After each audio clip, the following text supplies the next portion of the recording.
Gene, it doesn't matter what you're trading, my friend. It doesn't matter. That's the beauty of what we do. Your account doesn't know if it's crude or the S&P. Your patterns don't know. All you got to do is take those great looks and capitalize. Nice job. Good morning, everybody. Hey, stranger. Good morning, Safia. Good morning, Luciano. Hello, Miss Debbie. Ron, Sydney, Bobby, Jean, Freddie. Nice to see ya. Welcome to the family. David B. Mario D. Nice to have you in the room, man. Welcome. Welcome, welcome. Snorri, good to see you back. JW, gosh, look at this. I got all my favorites. You're all my favorites. I hate to admit that, but you're all my favorites. Guys, my name's Mark. I teach the class. It's what I do. We're going to go through today what we do every day. I'm a minute early, so I'm going to give it just a second. We'll see if we get a few more people in here. Um, Excited about the day. You guys ever do something for a long time and then you're just like, gosh, what I do is really freaking cool? I had that little wake up moment today. So I'm excited to be here. I'm excited to teach. I'm excited to watch you guys learn. It has been the most amazing last couple weeks. People getting funded on their Apex accounts, people having these aha moments, seeing it. All the participation in class, all the amazing questions that you guys have been asking have made this class better. So we're just going to keep that rolling today. It's 9 a.m. I'm wound up on coffee, feeling good, little oatmeal in the belly, guys. We're going to do it. But before we do anything, forexfactory.com, right? Let's go look for news. Let's see what's going on in the wonderful world of news releases. Good morning, Ace J. Hey, Dwight, nice to see you. Um, and I want to let you know that I don't anyway. I couldn't care less what the news is, right? Like, I don't care about core retail sales or retail sales. I'm not even worried about industrial production of M&Ms, apparently. What I'm looking for each and every day, guys, I'm looking at the color of the box next to the release. That's it. If I have a red box, it means that it's a high impact potential, which means that the market may jump, bump, do all the things that we don't want it to do, reverse randomly. And if I have a medium impact, that orange box, it still might be a market mover. I want to be aware. Trading is about advantages, having an advantage each and every time you enter the market or when you're in the market. And these big news releases, regardless of what the news is, can have an adverse effect, right? It might push you out of a position, it might slip you $1,000. You never know, but knowing when it's happening gives you the ability, the opportunity to avoid it. So, 9:15, guys, we do have some medium impact news. Oh, good morning, Snorri. A surprise birthday visit to Copenhagen. That's rad. I keep forgetting you're not in the States. All right, that one just made the list then. One of these days, I'm going to do the full European tour. I'm just going to take a month off from you guys and go tour Europe. That's awesome. Glad you guys had fun. So, guys, 9:15, we do have some medium impact news. It's the industrial production. I don't know what it means. I don't know why it means it, but what I do know is that it may move the market. So, what I might do is just listen into the classroom for a little bit, 9:20, get rolling again. And then everything that you need. I was having this talk with my brother yesterday, and it's really pretty amazing. Everything that you need is available on the education page. Anything that you need to be successful is available on the education page. There are no secret handshakes. Mario, there is no let me give you a little, then pay me for more. I'm literally going to give you everything that you need in this classroom. I'm going to repeat the same stuff. Good morning, Alan. Each and every day in the first hour, and we're going to keep it simple. Um, so the education page is where I reference. The tutorial page is where I reference everything that I talk about. If you ever need to go back and take a look later. And then we're going to talk about the path to success, guys. I'm going to slow down a little bit yesterday. I felt like I rushed it a little bit. So we're gonna slow roll and get into it. Guys, there's a step by step to becoming a confident trader ASAP. There really is. And it starts with posting your trades in class. I know that we have a lot of people that don't care to post trades.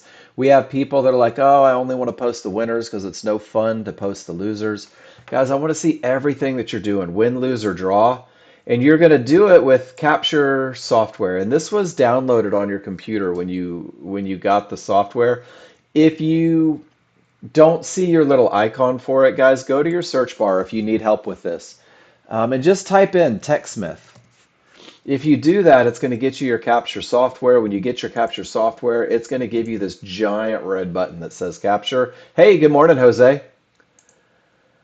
And we're going to use this capture software to have a conversation each and every day, guys. And I'm going to click capture, and it's a click and drag tool. So I'm going to left click in the upper left-hand corner of my largest chart, and I'm going to drag it all the way down to the bottom right-hand corner of my smallest chart. And when I release, Nexgen Capture is going to say, hey, Mark, do you want to capture a photo?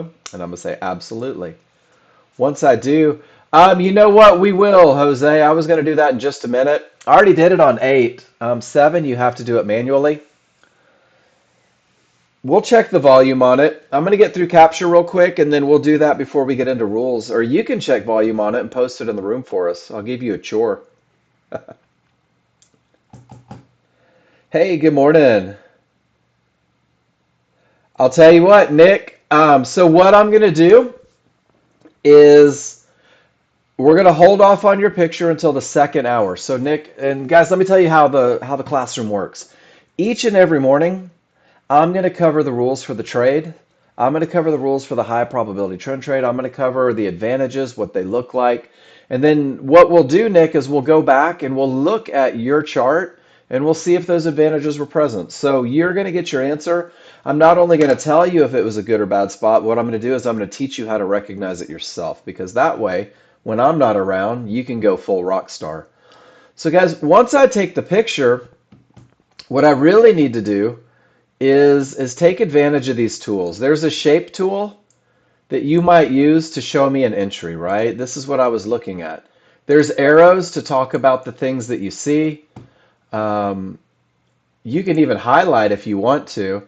Where I just highlighted is where a lot of next-gen users just went short, all the way down to Fibonacci support. I can't wait to see those pictures. But the most important thing that you can do as a new user is grab that call out button, click and drag and get a box. And I want you to do a couple different things. So Nick, this is going to be for you too. Mario, I want you to write your rules. And if you don't have rules, tell me why, right? So tell me why you did what you did. Tell me what you saw that made you do what you did. Um, how you felt is a good one. Tell me if you were nervous, if you were anxious, if you were excited, if you were confident. When you do this, what it does is it allows me to kind of gauge your trust in the methodology. Show me your entries, exits, right? Don't just show me an entry. Show me the entry and the exit. Show me the aftermath. Um, And always, always, always show me both charts, and you'll understand why in a second. But guys, you can use this call out button. You can use these different things, and this is how we're going to have a conversation in classroom. Once I get it all I have to do is hit this copy button. Once I hit copy, it's going to paste it to my clipboard. Control V, if you're in the pop-out version, is going to drop that picture in the room. So Mario, Nick, this is how we have these great conversations. This is how you and I are going to talk about what you've done, what you see, and all that good stuff. And then you can also click the upload button, this blue button, and it's going to give you an actual link to screencast. It's going to drop your picture into the cloud where you can copy that link. And then the same thing, you can even put the link in the room and you can follow that link. I can follow that link. We can have a conversation. And then I can take that link and I can drop it into my spreadsheet. And when I do that, what it does is it allows me to have something to come back and study. So I'm just going to put test. Um, and that's the second half to becoming a confident trader ASAP. And I'm going to show you guys this. Posting your trades in the class, win, lose, or draw, because the idea is that we want to find out what you're doing well and what you need help with. You and I will have a conversation. It's very much like a private session each and every day. And then using that spreadsheet to track your performance, it's your trade journal. It's allowing you to see what you've done so that you can do it better. And that trade journal looks like this. And again, Nexgen provided you this spreadsheet when you downloaded when you downloaded software. It's right in your Nexgen Study Picks folder. If for some reason you can't find it, that's okay. I'll drop my version in the class right now. I'm always happy to share my spreadsheet. It's got a little more information than the bare bones version. You're welcome to it. But every morning, every trade that I put into my spreadsheet, I'm going to go back and study. And I'm going to ask myself what worked and what didn't work. So, Nick, when we go through and we talk about your chart, I want you to re-annotate it. I want you to tell me the things that were great, the things that were bad. I want you to put it on your spreadsheet so tomorrow morning you can look at it and it's going to give you a little focus going into the day tomorrow. What feels easy is really pretty indicative of your ability to follow the rules. The things that feel easy are the things where the advantages are present. And what feels forced is typically when you find yourself relying on hope or wishes to get you to that next area. But that brief historical study each and every morning, it will prepare you for the day and it will accelerate the learning. And then the other way we accelerate the learning in this first hour is we focus on one trade. We focus on what's called the high probability trend trade. And the high probability trade, it's defined when each indicator on every chart agrees for the trade. I want to remind you guys that you're in this to get paid. You're in this to win. You're in this to increase your bank account. So it makes sense that you have a statistical advantage each and every time you pull the trigger. And this high probability trend trade puts you in that best chance for success. You will have the strongest triggers. You will have nothing between you and your targets. And this is a trade that when you trade it as taught, typically wins 70 to 80% of the time. And I'm a huge fan of the phrase, confidence comes through the memory of success. So this is your best chance for success as a new user. And we're going to focus on this high probability trade pretty much exclusively in the first hour. And it's a trade that only has three rules. Simplicity is key in my classroom. The idea that you never have to outthink yourself. Um, each rule provides an advantage, and those advantages are here in yellow. Those advantages are the recipe for a trade. So what we're going to do is we're going to break down each of the rules. We're going to identify the advantages, and then we're going to piece them together to create a trade. These three rules for the high probability trend trade are going to happen on only two charts. Whoops. There we go. Pow. And this is why when we talk about taking pictures, I ask you to show me both charts. You're going to use a large chart initially. Large chart is what the large crowd wants to have happen. The people that move the market, the people that create momentum, the people that define the trends. This is your large chart scenario, and it will define direction, momentum, as well as areas. And it's going to do it with only one bar on that large chart, the leading bar, the most current bar. And it's a broad stroke of a brush. It's painting the living room wall before you go down around the outlets, right? It's showing the overall opinion of the market. Your first two rules for a high probability trend trade must be met on that large chart. When they are, you will have the advantage of momentum as well as the advantage of a clear path, meaning nothing between you and your target. Once these advantages are present, once these rules are true, you're going to turn your attention to a small chart, a faster chart. And this is nothing more than a refinement chart. You're going to take that one bar on that large chart and you're going to bring it down to 15 to 30 bars on a smaller, faster chart. This picture kind of defines that. This one bar with the black square around it are all of these bars on a smaller, faster chart. And when you use the smaller, faster chart, you're going to be able to refine. You're going to be able to pinpoint the area where the market is most likely to continue. Rule number 3 gets you that entry. It gets you in at the absolute best of the best spot. And by doing so, it will increase your profit potential as well as reduce your risk. So we're going to focus on a high probability trend trade. We're going to focus on you guys posting your trades in class, using that spreadsheet. And the first hour is dedicated to learning the trigger line and Fibonacci rules for when it's okay to trade. We're going to discuss each of these rules individually, and then we're going to piece them together to create the trade. You guys simulate. Keep doing what you're doing. Keep pulling the trigger when you think you see a trade. Just make sure you take a picture and annotate that chart. Get it into the room so we can have a conversation. we don't want you practicing the wrong trades. The idea is that you're always giving yourself a statistical advantage. The rules for the high probability trend trade have been back tested really over the last 20 years. And I've never had anybody follow the rules to the letter and do worse than 70%. So there's a lot of confidence to come through that success. And then we're going to simplify, guys. We're going to focus on this high probability trend trade for the first hour. Not going to cloud our brains with 1,000 other unimportant details. We're going to focus on entries for the absolute best of the best trade. And once you have those entries, once you understand the high probability trend trade, what you're going to find is that you're a chart reader now. The study on the high probability trend trade is designed to make it so that you can read your indicators in a moment's notice. And chart reading is a very important part of what we're doing. And honestly, it's 90% of what we do each and every day. The hardest thing you'll ever do as a day trader is absolutely nothing when a statistical advantage is not present. So we spend 90% of the day reading our indicators, waiting for those three advantages to come together so that we can enter a trade. 10% of your day is pulling the trigger, managing those trades. But when you study this high probability trend trade, you're going to understand three very key concepts each and every time you look at your charts. You're going to understand where the market is likely to continue. This continuation point becomes the entry for the highest probability trend trade. You're going to understand where the market is likely to go. It's going to allow you to make great choices on targets. And then you're going to understand where the market is likely to stop. And where the market is likely to stop is what we call a termination condition. And this is actually rule number 2. These termination conditions are Fibonacci areas where the people in control of the market, the people that move the market, this is where they react. This is where buyers buy and sellers sell. This is where both sides take profits. And what you'll find is that when you reach these likely to stop areas, it can kill a trend, it can reverse the market, or it can create untradeable indecision.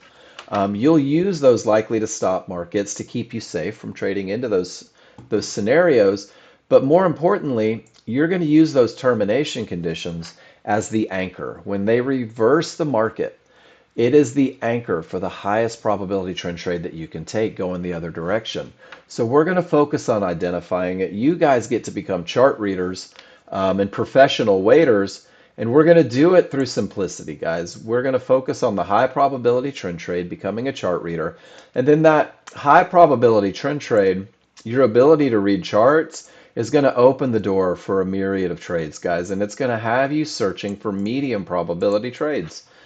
You will not be harnessed to the high probability trend trade, but your ability to read charts is going to open the door for medium probability trades. And these are defined as when most of your indicators line up for a trade, however, a small issue exists. And what I mean when I say a small issue exists is that you will be lacking one of these advantages.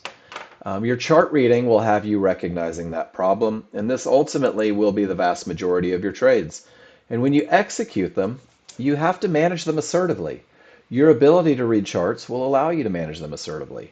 If there's trouble in your way, once again, your ability to read charts is going to have you identifying that trouble. You'll be able to take quick profits. You'll be able to get to a zero loss level, and you're going to do all this through your ability to read the charts. So, without further ado, let's work on this high probability trend trade. And you guys that are brand new, please, if I go over something and you need a little help with it, just raise your hand. Pop a question in there. You can't interrupt me. The classroom is designed as a conversation rather than a lecture. So I want your thoughts, I want your feedback, and I want to be able to help you any way that I can. Rule number 1 says that you must have strong trigger lines on your large chart. And strong trigger lines only happen if you're trading with the trend. So let's go through trend identification first, guys. Easiest lesson you're ever going to get. If the background on your large chart is green, you're in an uptrend. You should only be looking for rules to be met for high probability trend trades long. If the background on your large chart is red, you're in a downtrend. You're only looking for rules to be met for high probability trend trade short. And I'm going to show you just how easy this lesson is. If we come to the S&P, Mario, Nick, are we in an uptrend or a downtrend on that S&P? What do you guys think? I ask questions in the room, guys. Your participation will get you to the finish line that much faster. Nick, absolutely. We're in a downtrend. Ace J says down. What about in crude oil? There's my most current bar. Are we an uptrend or a downtrend?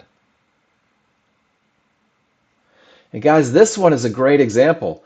Notice that your small chart is an uptrend, but the overall trend is down with that red background. Large chart leads the way each and every time. And then NASDAQ is just screaming to the downside. We know that because it is nothing but a sea of red. So identifying the trend keeps you on the right side of things. It keeps you trading the direction that the people that are moving the market want the market to go. And then rule one says strong trigger lines. You must have strong trigger lines because they provide the advantage of momentum. So in an uptrend, strong trigger lines means that your small triggers, these solid lines, have broken above your large triggers, these dash lines. Both should be wide. They should be angled in the direction of the trend.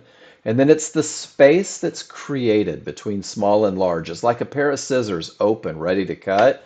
It lets me know that the odds are favorable for the market to continue in the direction of the trend. Nick, EP, if the trend is down, it should be nothing but short trades, right? Why not trade with the trend? And it's been trending down a little bit, but we don't create a bias, Nick. What we do is we wait for three advantages in the direction of the trend because look what happens sometimes.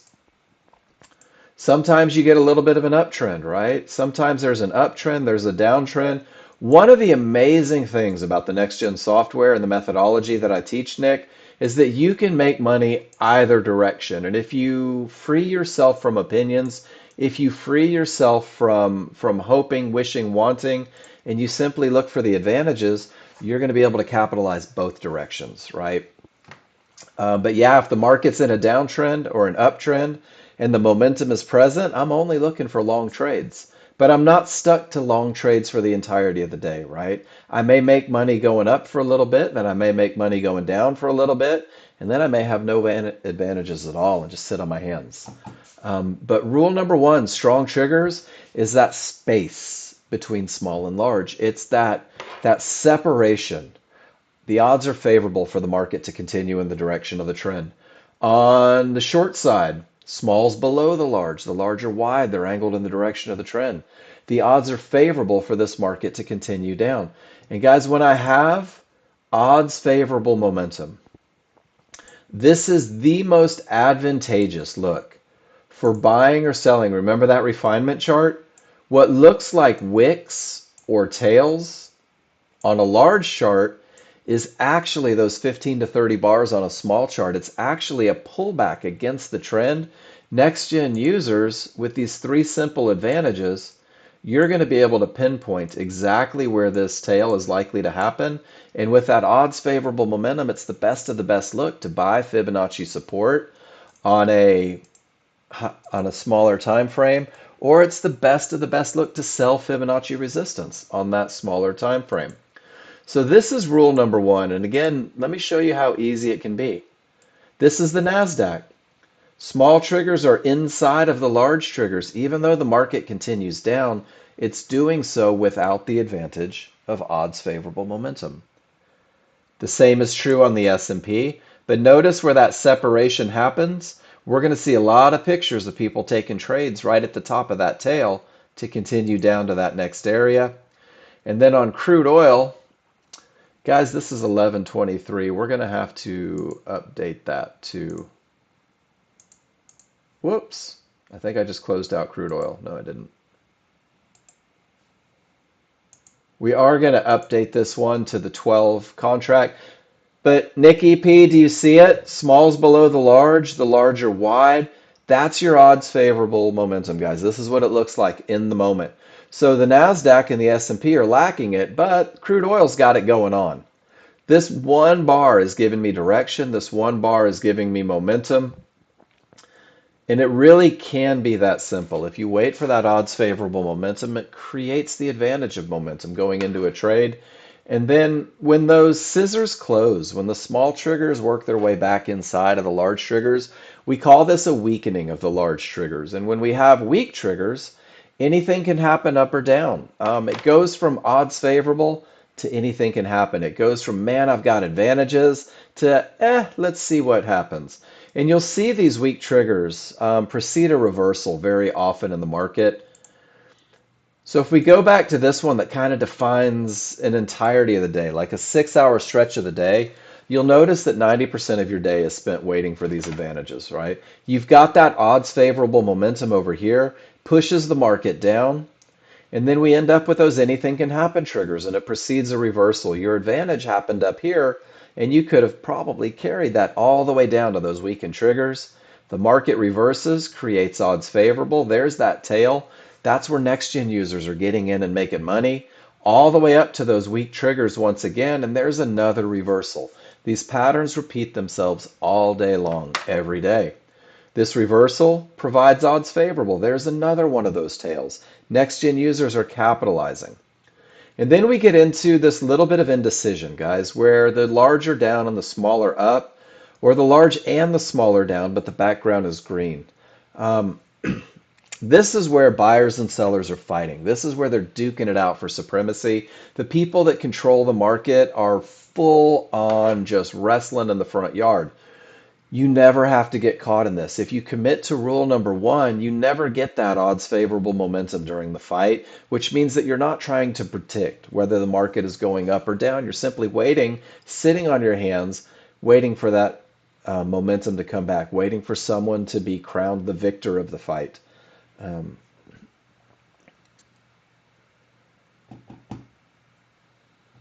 and then John Novak throwing a little idea, getting ahead of me here. When you have those weakened triggers, and guys, we're going to talk about a small chart termination condition in a little bit. Um, your small chart will help you define whether we're anticipating more up, more down, or if we're looking for a roll.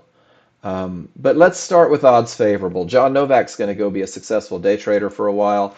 I'm going to get through the rules, and then we'll go back and we'll revisit his, and it'll give you a great indication of seeing what's up. But can I get a why in the room from you guys that are new? Is everybody comfortable with the idea that odds favorable momentum, it leads the way, guys? Large chart gets you looking for that best of the best. Large chart gives you the advantage of a trend that's likely to continue. And I'm going to tell you right now, guys, if you commit to this look in the beginning, it's even going to fix some mistakes or give you very manageable trades. So that's rule number one, strong trigger lines. Rule number two is also a large chart rule, guys, and this rule says terminations false. None of those areas likely to stop the market. Room to profit targets true. That feels good. I have room to go make some money. And again, this is your large chart. And what we're doing with these termination conditions is we're identifying Fibonacci-based indicators that may reverse the market.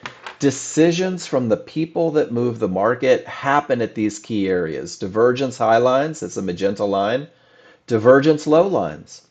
Red resistance, blue support, yellow one-to-ones. All of these areas have the potential, have the capability to stop the market in its tracks, to reverse the market. And I'm going to teach you a very simple recipe to identify when they may and when they may not. So, and if you're brand new, that's a great little key for the map that you're looking at on your software. So I'm going to go to the education page, and I'm going to go to the Fibonacci tops and bottoms termination. And we're going to talk about the recipe for identifying a termination condition. And the first thing that happens is price reaches an area. You're going to hear me say that a lot, guys. Price reaches an area, meaning that these dynamic Renko bars, these are just a reflection of price. When they go up and down, the price is going up and down. And if price reaches, in this case, Fibonacci support, the only thing that you have to do is ask yourself, where are my triggers? Where are those same triggers that provided me momentum? If they remain above Fibonacci support may reverse the market. It may create an untradeable bounce. Your job as somebody looking for a statistical advantage is to sit on your hands and wait and just say, I don't know. I don't know if it's going to break. I don't know if it's going to reverse. I don't have the advantage of a clear path, and therefore I'm going to do nothing because, guys, not taking low probability trades is just as advantageous as taking high probability trades. So if the path isn't clear and I can't go short, what does a clear path look like? Well, we're just going to reel back a little bit. Here, those dynamic Renko bars reached Fibonacci support. When they reached support, the triggers remained above. You guys were all sitting on your hands saying, I'm just not sure, Mark. I'm not going to take a short into this area. Well, then your small triggers absolutely smashed through that area.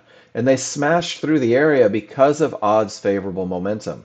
At this moment, this fib has the potential to break. And guys, Fibonacci areas break all the time, especially with odds favorable momentum. The small triggers have made it through the area, but the large triggers have remained above. I call this a 50-50 look, guys, meaning that 50% of your triggers have made it through the area, 50% are not. That's it. You could call it a straddle look. You could call it a one above, one below look. But what it means when the small triggers absolutely smash through an area with odds favorable momentum, it means that this area has the potential to break. But it's not broken yet. An area is only broken when both the small and the large triggers get to the other side of the area. When they do, you'll see that support begins to act as resistance. You'll notice that there's odds favorable momentum, the path is clear, and there's another one of those tails. Next-gen users are entering the market at the top of this tail on a smaller, faster chart, and they're using that momentum to carry them right to the next termination condition, that point where the market is likely to go. The recipe never changes, guys. Termination conditions begin on the large chart. Price bars come down, they break through the area, and then it pivots up. We get what's called a divergence. A cyan line prints from that pivot. Price doesn't reach this line. This line doesn't print until about the third bar up. Price actually creates this line when momentum doesn't follow price. So this is not a termination condition. But when price pulls back to that divergence low, that cyan line, next-gen users are asking themselves, where are my trigger lines? If they all remain above, no more short trades. This is an area that may reverse the market. It may create an untradeable bounce. This is where decisions are being made. If this termination condition reverses the market, creates odds favorable, gives you a clear path, guys, this is a strong bottom. This is the anchor for the highest probability trend trade that you can take. We'll look at it again on this side. This is the one that reminds you that 90% of your day is spent just waiting. 90% of your day. Everything's going up and price reaches resistance. When it hits it, not a darn thing to do. Price reaches resistance, trigger lines don't break. You no longer have the advantage of a clear path. Sit on your hands. Look at the reaction. Whoops, that's not the reaction. Price pushes all the way down to Fibonacci support. When it does, absolutely no triggers break it, guys. Can't go long, can't go short, sitting on your hands, a little bit of frustrated, getting antsy. How am I going to make money, Mark, if I don't get an entry, if I don't get a clear path? Well, from support, the buyers take over and they push it up to Fibonacci resistance. None of the triggers break. That's a termination. It also reaches this magenta divergence high. There's a second termination condition, and then it catches that second resistance. Three termination conditions in the same price location, guys. When these pivot stop outs coincide with fibs, it becomes very powerful. Notice that this termination creates the reversal. The large triggers go from green to red. Notice that there's separation between the small and large. And here's the best part about what we do. The patience is rewarded with that little tail with odds favorable with the clear path. And this right here becomes your best of the best. The absolute best of the best. And then John reminding us, and I'm going to bring this one up, all the indecisions, choppy markets from term to term to term to term, everything held that market up. Next-gen users didn't get caught in that. And once they break and that path is clear, look at the opportunities for you guys to get through there. Absolutely amazing pictures, John Novak. Thank you for saying it. Thank you for sharing it. The recipe is always the same. We just have to be a little patient. And then one more that just kind of shows those battles, guys. It reminds us that we're not in control. We're waiting for the advantages. This market is flying down with odds favorable momentum, and it comes in contact with these yellow one-to-ones. When it does, all you guys have to do is say, none of my triggers broke. No short trade, even with all that momentum, even with the direction. Thank goodness rule number 2 is in place. I can't tell you how many losing trades this will keep you out of. The buyers push back right off that key area. Notice that all the trigger lines remain below resistance, and the sellers fight once again. Decisions are being made, and it looks like Tyson and Holyfield going after it, right? Here they go, and right about here, Tyson bites an ear. You guys don't have to get caught up in this. From this point, small and large get above resistance. It begins to act as support. Smalls get outside of the large. There's one of those pullbacks, guys. There's your highest probability trend trade. Doing absolutely nothing 90% of the time gets you to that 10%. It's all about the patience. It's about doing nothing when there's nothing to do. So that is termination conditions. I'm going to share one more picture with you guys because I have new people in the room. And it just shows a couple different examples. It's going to show termination conditions coming in from a high. There's one of those divergences, one of those losses of momentum, not a termination, just a loss of momentum. But when price reaches the area, triggers remain below, it becomes a termination. And I wrote the recipe on here for you. Price reaches, triggers remain below at a high. Steal this picture, guys. It's going to make your life easy. You see it off resistance. You see it off one-to-ones. And then the same is true at lows. At lows, it doesn't change. Price reaches, triggers remain above, sit tight. Price reaches, triggers remain above, sit tight. Same thing 3 times over. So write it down on a piece of paper. Price has to hit the area. Where are the triggers? And if we go to the live market, price reaches, triggers don't break. Price reaches, triggers don't break. You see it over and over. There's one of those potential to breaks that doesn't work out. There's one of those potential to breaks. We're waiting for that clear path. We're waiting for that absolute best of the best. And guys, I'm going to change my crude oil to the December so that it works a little bit better. Go where the volume is. Only 3 scenarios. No triggers, no clear path, no trade at all, sitting on our hands and waiting. Both small and large break through. The path is clear. Look at that with momentum. There's a tail. And then we have the potential for areas to break. And they will break all day long. And they typically break with odds favorable momentum. You guys now have the tools to recognize when that's possible. So I'm going to ask again, large chart terminations. Guys, give me a Y if you're with me. Price reaches, no triggers, no trade. Guys, this is such a safety belt on the road to trading. And it's going to keep you out of a lot of trouble. Sometimes the market turns from the middle of nowhere. Sometimes you even have odds favorable momentum, but we don't reach areas. The path is clear. The trend is up. The momentum is its absolute strongest. I'm going to give you one more termination condition, and this really goes with what John's talking about as well from the picture that he posted. And this termination condition is the only termination condition that I respect on a small chart. Whoops.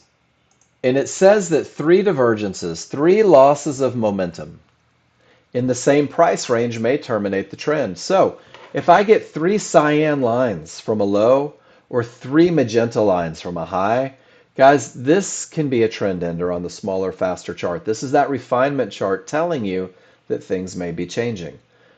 If my small triggers work their way inside of the large triggers, you remember that anything can happen look from rule number 1, it makes these 3 divergences even more powerful. And then if that third pivot's higher than the previous from a low or lower than the previous from a high, guys, it creates problems. And this is your visual to maybe exit the position if you're in one or not take that next shot at the trade. This is on the small chart, and you'll see this at a low. You'll see this at a high. At times like this, when the market may be changing. You may be seeing that change on the smaller, faster chart before you see it on the larger chart. And then that awesome picture that John put in as well. When the trigger lines are weak on the large chart, these divergences can kill it. Notice that there were two that started the push and the third to confirm it. And it just kind of lets you know that that market wasn't going to make that next area. So it kept you from trying that next long. It kept you from holding that position too terribly long. So that's rules 1 and 2. Happening on the large chart, the broad stroke of the brush, the general consensus of what the people in control want to have happen. Large chart had strong trigger lines, gave us the advantage of momentum. Large chart had no termination conditions, gave us the advantage of a clear path. 2/3 of the equation is done. We're 2/3 of the way to a trade. Now we need to rely on a smaller crowd, on a smaller chart to force the pullback.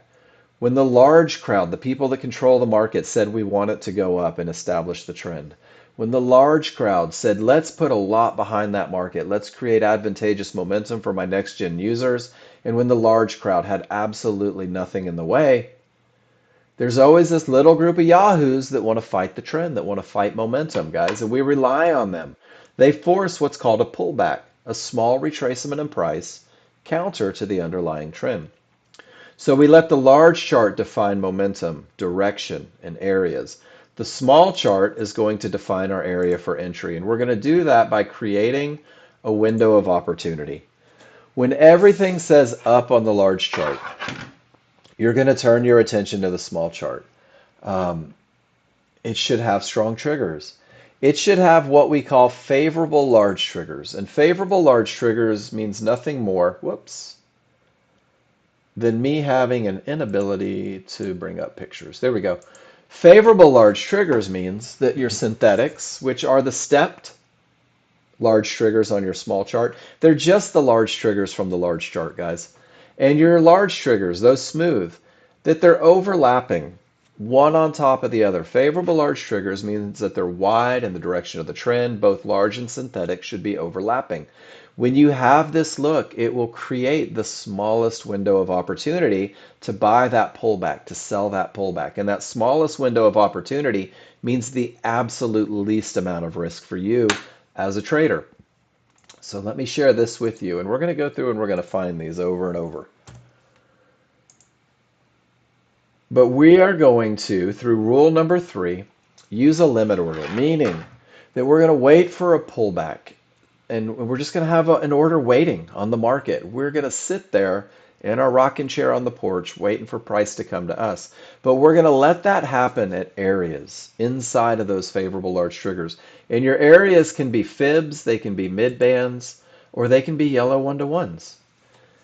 The key is that they're inside of those favorable large triggers. These are creating a bounce point for the market. These are like a brick wall, and you're throwing a tennis ball. So we need a pullback to get to those areas to find an entry, and the pullback begins with a reversal bar.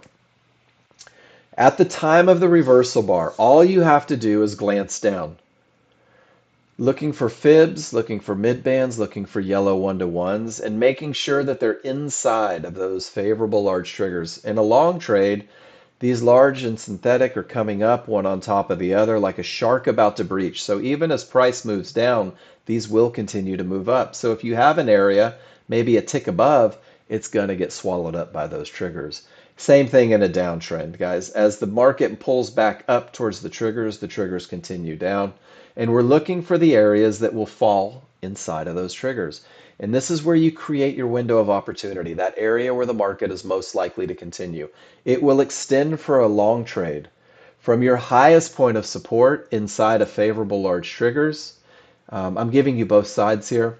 The reversal bar prints, you identify your favorable for a long trade from the highest point of support inside of favorable large triggers to the lowest point of support inside of favorable large triggers. Sometimes it may be one line, it may be 3 lines, but they have to be inside of those favorable large triggers. In a short look, the reversal bar prints. You identify your favorable large and the lines that fall within. In this case, it's one mid-band, one place where that market is most likely to bounce. Your limit order goes just below the mid-band, or it goes just above the midband here, the highest or lowest point inside of favorable large triggers. And at this point, when you identify your window, guys, you find yourself powerless. There's nothing for you to do. You've identified odds favorable momentum on the large chart. You've identified no termination conditions on the large chart. You wait patiently for the reversal bar on the small chart. When you get it, you look from your highest point of your trigger lines to your lowest point of your trigger lines, and then inside from the highest point of support to the lowest point of support. And guys, this becomes the area where the market is most likely to continue. Your limit order goes right at the top of that window. I know it's a lot to take in on day one, Mario D, right? Um, it really is. So we go through it systematically. We go through it. Does this make sense to everybody? Wait for the pullback to begin, and then we're going to wait for the market to come hit us at that area inside of favorable large triggers. Some realities of trading. As the market pulls down, you find yourself in the long entry. Odds favorable, nothing in the way. This is your bounce point. Sometimes that market will go to the bottom of the window. You're still at that area where the market is likely to continue. We've identified an area, not necessarily an exact tick. You have the ability to manage your risk long before you ever manage your profits, guys. And you do that through the recognition of the window. So you put a protective stop where the market shouldn't go, outside of that window. And what will happen 20 to 30% of the time is they're going to catch that stop, guys, and you're going to exit that position and you will take a small loser. And small losers are very much a normal part of a positive equity curve. What you've done is you've gotten out of a trade that's lost its advantages, and you'll wait for the next opportunity. Anything that wins 70 to 80% of the time, it has to, mathematically. It has to lose 20 to 30% of the time. But this becomes your first 20 days, focusing on that best of the best entry. And this will become a trade that you never miss. This will become a trade that you never skip. Because of the advantages on the large chart, because you wait for the pullback on the small chart, this is the trade that typically wins 70 to 80% of the time. This is the trade that creates confidence through the memory of success. This is the trade that's manageable because you know where the market shouldn't go. And when it begins to go in the direction of the trade, you can also reduce your risk below that reversal bar. Because you waited for the pullback, you have the least amount of risk. Because you wait for the pullback, you actually have the most profit potential to get to that next key Fibonacci area. Guys, this is what you're going to focus on for 20 days. You're going to look at this entry. And I'm going to tell you that buying the market when it's coming down to you is a little spooky in the beginning. Selling the market as it comes up to you is a little terrifying for the brand new user. So John Novak recently has added this. He's made this really cool little PDF, and I'm looking for the entry part of it. And it gives you two options for entering the market. Your first option is waiting for that pullback to the area, getting in at the area, learning to trust the methodology. The second option is waiting for a reversal bar in the direction of your trade. So rather than entering as the market pulls down, you're waiting for the market to start in the direction of the trade. And if you do this as a new user, it will reduce your profit potential a little bit, but your risk is already established. And it keeps you out of that little nerve-wracking buying as the market's coming down. You'll have to make the decision on what's easiest for you. But as you grow with the software, as you begin to trust the methodology, you'll find yourself entering at the absolute best spot. But if it seems a little nerve-wracking in the beginning, wait for the reversal bar. Totally okay. And guys, this is your high probability trend trade. This is a trade that revolves around advantages. This is a trade that revolves around momentum. It revolves around a clear path and having that entry area where the market is most likely to continue. And these three simple rules on only two charts should be your focus for the first 20 days with Nexgen, guys. And I'm going to give you a checklist right now to help keep you focused on the absolute best. This checklist was designed through a conversation with a gentleman that was looking for everything and catching nothing. And this keeps you focused on the absolute best entry for the highest probability trend trade. This is gauging the advantages. Print this out, put it on your desktop, take your fattest crayon and make sure that you can hit yes on each and every one of these. And then what that does is it assures you that you have all those advantages in place. And I've never had anybody follow this checklist and do worse than 70%. And then here's the exact same checklist, but I'm giving it to you visually. So Nick and Mario, what is a good top or bottom? Well, we know that it's a termination that creates a full reversal. This sets the tone. Here you are defining momentum and also defining when you don't have momentum so that visually this becomes easy. Your recipe for termination conditions, making sure that you have a clear path, and then finally being able to pinpoint that area. Guys, I teach this classroom in a very sequential order on purpose. We talk about one thing before the next on purpose. And your path to getting to where you want to be begins with understanding the trend. Do this first. Make sure that you can recognize whether you're in an uptrend or a downtrend. And then once you have it, your second piece of the puzzle is making sure that you can identify momentum. And for most people, this happens on the first day. That separation between the small and the large really isn't too terribly difficult. And once you have that momentum, you're going to start working on your termination conditions. You're going to start going through and studying where does price reach areas and no triggers break, and where do those get? This is the third piece. This may take you a couple days. It may take you a couple weeks of study. You'll be able to recognize them, and then you have to learn to trust them. And then finally, when you have that momentum, when you have that clear path, when you're trading with the trend, you'll begin to work on your entries. You'll begin to work on getting in at the area where the market is most likely to continue. And this is if you keep it sequential, if you get good at one thing before you go to the next, it's really going to take the burden off. I liken trading the market to eating an elephant. And in order to eat an elephant, you've heard the old adage, the only way to do it is one bite at a time. Because if you try to just eat an elephant, it becomes overwhelming. So I want you to go study these best of the best entries. And we're going to do that historically. Um, if you scroll back on your large chart and you find odds favorable momentum and a clear path, simply circle the tail. Remember, this is that potential pullback on the smaller, faster chart. If that circle that you produced lines up with areas inside of favorable large triggers, you know that you have a high probability trend trade. You can go back, each and every one of your workspaces goes back 10 days.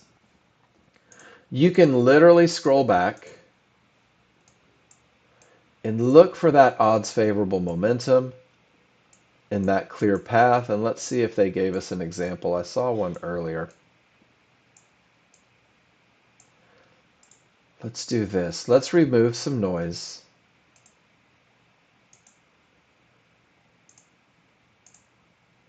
And let's just look for momentum in tails. And I'm going to circle this tail because there was a divergence low there at 4:39 a.m. And I'm going to scroll back on my larger chart. Guys, this is how you learn these entries. This tail pulled right back to resistance inside of favorable large triggers, guys. This is exactly what we're looking for. We're scrolling back and we're looking for opportunities. We're looking for everything to come together to develop trust. There's odds favorable and a clear path. If I scroll forward to 8:52 a.m. right before the market opened, once again we see the pullback right to resistance inside of favorable large triggers. This is your first 20 days, guys. This is what I want you to focus on for 20 days. Identifying your window of opportunity, getting into the market where it's most likely to continue. And then I'm going to give you a plan that keeps you focused on those entries. And then I'm going to give you the opportunity to be able to manage those trades as well, very pragmatically, very mechanically. So this plan is a stepping stone in your learning journey. I like to say that because there's a lot of people that think this is the only thing you can do. Once you're a chart reader, you can do anything.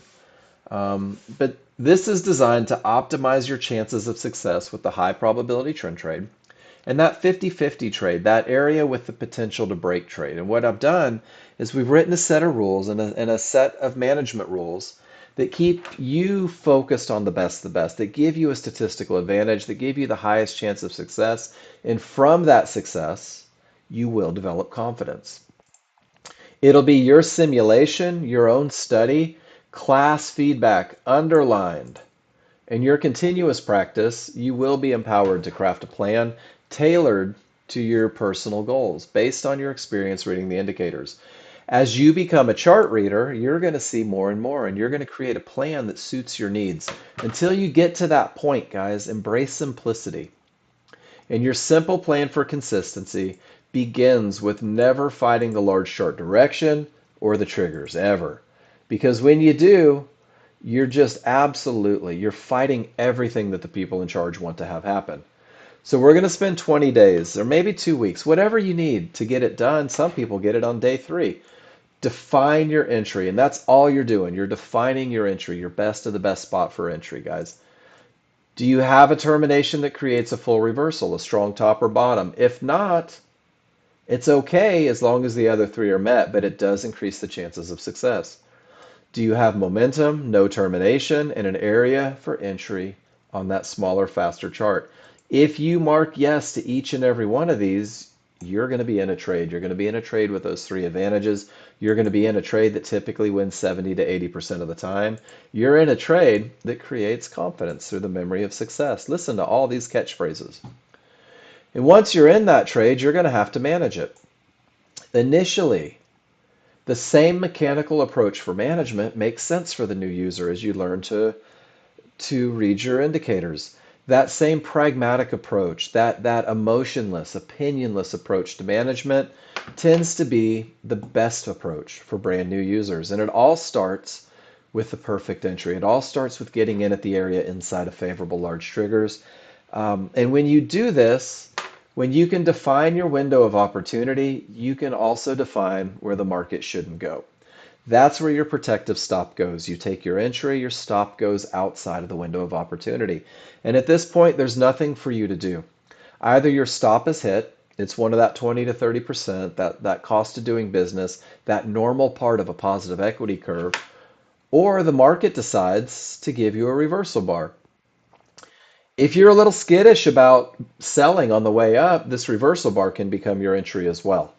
But once the reversal bar prints, your stop goes 2 or 3 ticks above the top of that reversal bar. Or if it's a long trade below the reversal bar, you've begun to manage your risk. Now, if for some reason the market decides to go up, your loss is even smaller. You've managed your risk.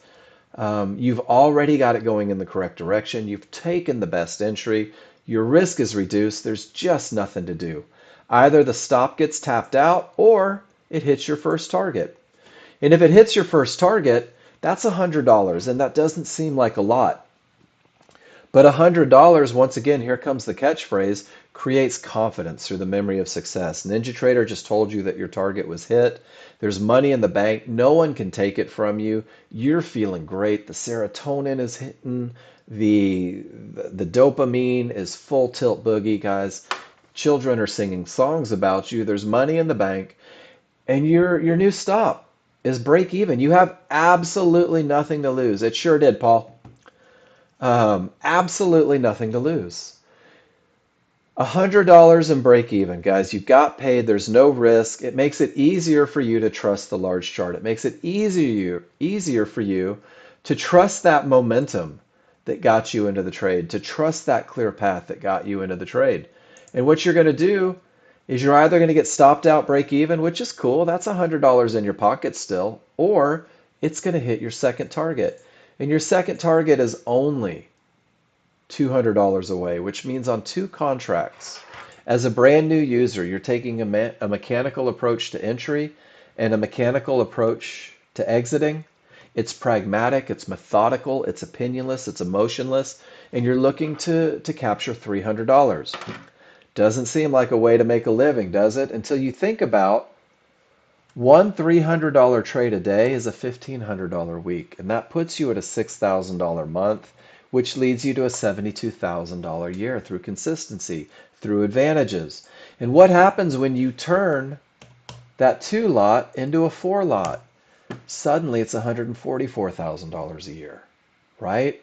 Same methodical, mechanical approach to trading. So when we talk about becoming a day trader, when we talk about giving yourself the absolute best of the best, keep it simple, keep it focused, get to the point to where you can do the same thing every day, where you can recognize the advantages, where you understand your entry, and where you commit yourself to taking that trade with all the advantages.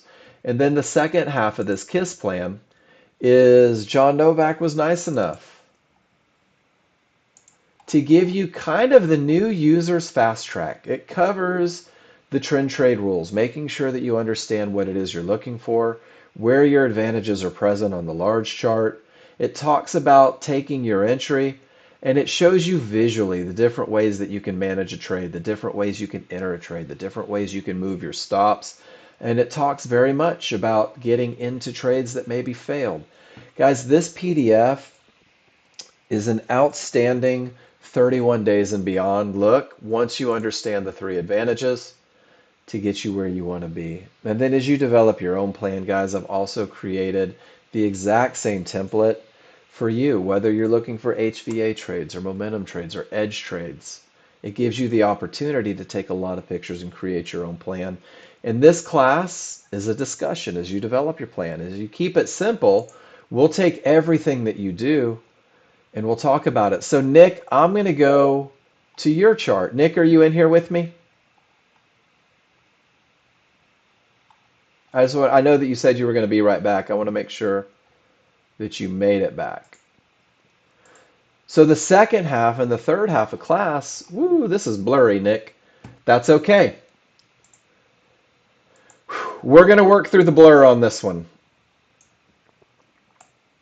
And this is crude oil. So Nick, every time you post a picture, you and I are going to have a conversation. And we're going to start with what direction is the overall trend? And it is up, and you took a long trade, which means that you are trading with the trend. So solid work. That's half of it. And you're coming from a termination condition that created a full reversal. That's the first checkbox on the trend trade checklist. The next thing that we're going to look for as a class when we study your charts is, do you have odds favorable momentum? Are your small triggers and your large triggers wide and angled in the direction of the trend? Nick, what do you think on this one? I see you're larger down, but you're smaller up. So if we talk about odds favorable momentum, we don't have it yet. So the advantage of momentum isn't present.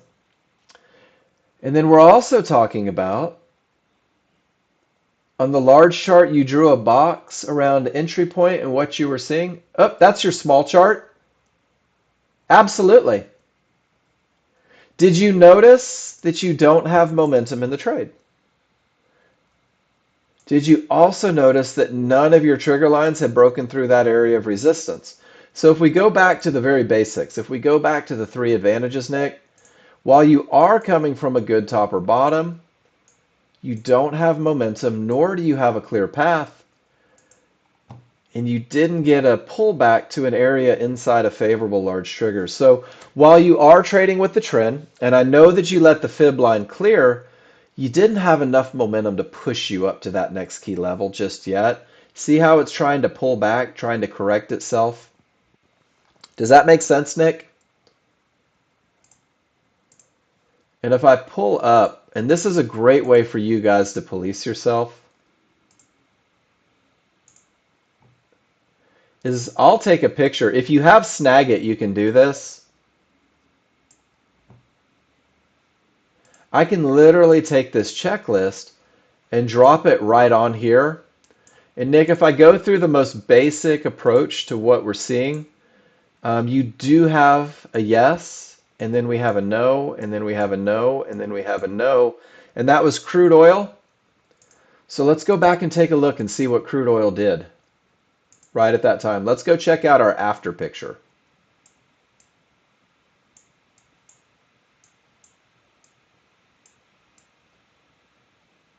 we may have been on a different market.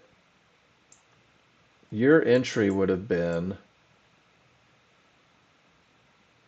922. Your entry would have been right about here, Nick. And I'm trying to line it all up. But this is where you went long as price broke above. Does that look like a familiar what happened? So if we look at it in just a little more clear, the small triggers are up. The termination was rad, man. That was such a good one. And you are trading with the trend. But we traded directly into Fibonacci resistance, and absolutely none of the trigger lines broke through. So we don't have a clear path. So hopping in right here just doesn't work out. We don't have momentum because the large triggers are down, even though the smalls are up. So there's no momentum. You know resistance has been broken when both the small and the large triggers get through it. So let me get back to my picture. That's an awesome question. Thank you. Guys, this is how the class works. The more questions you ask, the better we get. So Nick, when price reached that fib and all of your trigger lines remain below it, in the moment you don't know what's going to happen. You don't know if it's going to break. You don't know if it's going to hold. You don't know if it's just going to bounce in between there for the next 6 hours. But when price reaches the area and the trigger lines remain below, just sit on your hands, wait for the reaction. If both the small and the large get to the other side of that area of resistance, well, then that area of resistance behaves as support. That's when the area is considered broken.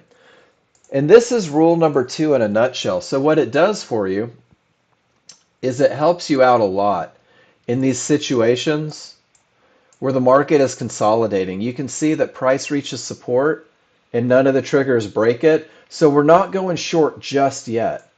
And then price reaches resistance and none of the triggers break it. And we're just not going long. And then it actually comes back to Fibonacci support. And look at the bounce that happens off of that area. It's untradeable. So rule number 2 keeps you out of this moment of consolidation. They try to break through, but both small and large can't make it. And if you look at your smaller chart right at 931, there's that divergence saying, man, we're probably not going to go. And then the smalls break and the large don't. And this is the one, it does end up working. From that fight, the buyers end up taking over and pushing us all the way up. Does that make sense?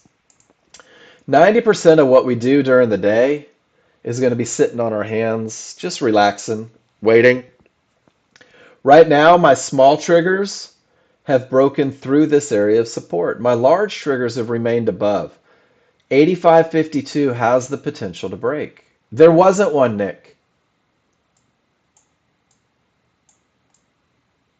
There wasn't one because the rules weren't met. And that's such a common question. Well, if I can't go long into this, how do I go long into it? And if I can't go short into it, how do I go short into it? The reality, Nick, is that there wasn't a darn thing for you to do if you're looking for advantages in this whole area.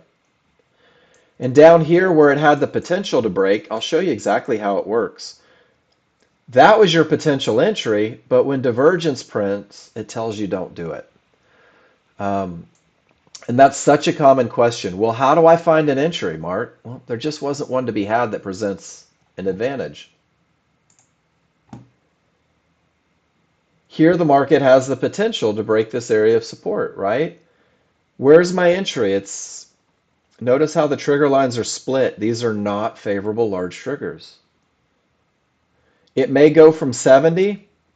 It might have gone from 56. But with this huge gap in the triggers, I just don't know where it's going to happen. Exactly. Which one? What I'm talking about right now? Odds favorable, right, David? Cool. Let's take a picture of it just so that things don't change on us. If you guys remember when we talked about the entries, this is a great picture. I love that we're getting into this like this, guys. when we talk about entries, favorable large triggers, what does that mean? That means that the large and the synthetic are one on top of the other, overlapping, riding piggyback, just tiniest little window of opportunity. So David, look at this picture.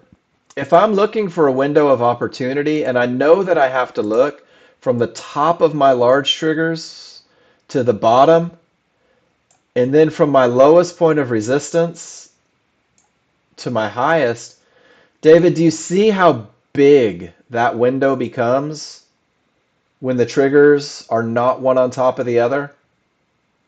Does that make sense? This is why we embrace the idea of favorable large triggers. So Nick, what we're looking for, and it just starts at the beginning, right? It always starts at the beginning.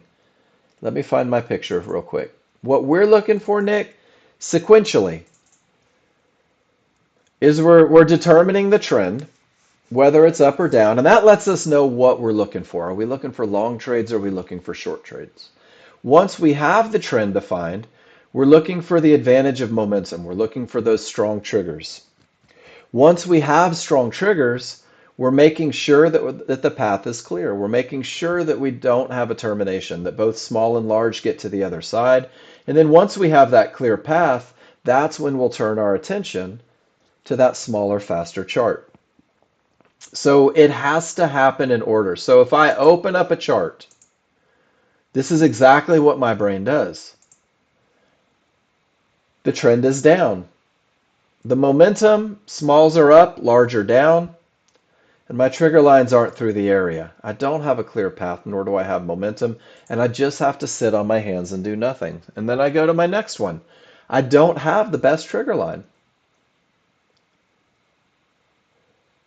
And I also have a loss of momentum, nor do I have areas inside of favorable large triggers. There's just nothing for me to do because the rules aren't met. And then here, I have odds favorable momentum. And I think what we're seeing here, Nick, check it out. Paul posted a picture. Is these guys were looking for the pullback to the area inside of favorable large triggers, and they just didn't get it. Paul said it missed them. John Novak said with the advantages present here, he knew exactly where he was going to take that trade, and it just didn't get him. Does that make sense, Nick? We'll use John's chart as an example. The trend is up. The momentum is up. Both small and large are above the area. 13.2 is the large chart. Sorry. Yeah, that helps a lot, huh? 13.2 is the large chart. It's a bigger, slower chart. And then the smaller chart is the 5-1. This is where the entries come in. Yeah, that makes a huge difference, Nick. So, and let me show you how cool this is. When you have that two chart setup, I'm just going to circle one bar on the large chart. Look at how many bars fall inside of it on that smaller, faster chart. This becomes our refinement tool over here so that we can try and get in at that absolute best of the best spot. Great question. And I'm also going to remind you guys, just because I think this is important for new users as well, that day 1 through day 3 are very much like this. Day 1 through day 3 are very much like drinking from a fire hose. There's a lot of information coming at you, but if you embrace the idea that simplicity is the way to go, it's going to make it so much easier for you. So now, small triggers are inside of the large. We're weakening the large triggers, but my path is clear. I have one of two advantages, and because the path is clear, I also have areas inside of favorable large triggers. There are some people, this doesn't fit the simple plan, but there are people that will say, if I have a clear path, if I have an entry area, I'll take a medium probability trade without the momentum. And sometimes, if the momentum is present, but the clear path isn't, and the area is present, they'll take a medium probability trade. And some people will wait for that Fibonacci support that's likely to stop the market in the event of a retrace. Paul says it's anything can happen. He doesn't have the advantage of momentum. He's willing to sit on his hands and do nothing. That's Paul going back to his plan. Great job, Paul. Whoop. And that one carried up to the fib anyway. So, Nick, price reached resistance. Notice how none of the trigger lines are broken on the large chart. This is a textbook termination condition. Textbook termination condition. And then, David, those fibs that we're looking at that price just reached come from three separate time frames. The skinny ones that do not extend all the way infinitely beyond, those are from your 5-1 chart. But the rules remain the same on the large chart. If price reaches that skinny fib and the triggers remain below it, it's still an area likely to stop the market. The fat fibs come from a 21-3. That's an even higher time frame. And then the ones that extend all the way out, these are your native fibs. Those are on the large chart. They're produced from that large chart. And guys, each of these areas are produced. I love sharing this picture. And this is for you new guys that are kind of techie. When you open your software, that software is measuring every swing in the market, every up, every down. It's creating Fibonacci retracements, alternates, everything. It's going back historically. It's creating synthetic time frames. It's literally thousands of calculations. And then the algorithm weighs them and sorts them and gives you the absolute best of the best areas of Fibonacci support and resistance. And because of everything that goes into it, guys, this is why we respect areas of resistance. This is why areas of support can reverse the market that's been in a downtrend for hours and send it rocketing to the upside. And this is where rule number 2 keeps you safe. Because not only do we know where these areas are, so do the people that move the market. And guys, that's our first hour. It's the same hour every day. So when you go through the first hour with Nexgen, you're talking about advantages. You're focused on advantages. The next 2 hours are going to revolve 100% about your pictures, 100% about your questions. I'm going to give you feedback on everything that you've done. We're going to relay them back to advantages. We're going to keep it focused on the absolute best of the best. And new users, this is your classroom. Look at how that one holds, guys. This is your class. I want you to ask a million questions. I want you to keep me busy. Don't sit on the sidelines afraid of monopolizing. You can't. I promise. If we need to move on, we'll move on. But let's stay focused on the best of the best for the next 2 hours. Let's talk about it. We have John Novak in here. Nick, 99.9% of the time. Absolutely. 99.9% of the time, yes. There will be the rare occasion where your small chart may be a little bit off, but it's super rare. But when all of your charts match, it really gets easy. Guys, I'm going to take 5 minutes and stretch my legs real quick. Go refill my water. If you have a trade, post them in the room and read John Novak's story there. I love that story. Um, I'm going to take 5 minutes. If you have a question, post it. If you have a chart, post it. When I come back, I'm going to scroll to the top of the room and we're going to see all the great stuff that you guys have done today. I'll be back in just a moment. Mic silence for a few.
Let's get into that second hour. And I do like this story. When John developed the software and finalized the fib lines, he spent 6 months every day on the phone with the floor traders in the S&P pit.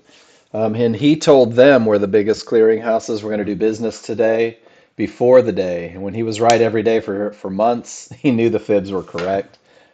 Pretty amazing, without a doubt. So there it goes. Right to it, to the fib. Look at the reaction, guys. Rule number two is designed to keep you safe. Rule number two is designed to keep you out of trouble. And this is for Ron, guys. I'm going to remind you that you're not in control. And this is why we respect those fibs so much. Because it's the big institutions, guys. It's the clearinghouses. These are the guys that are creating momentum. These are the guys that are giving us a clear path.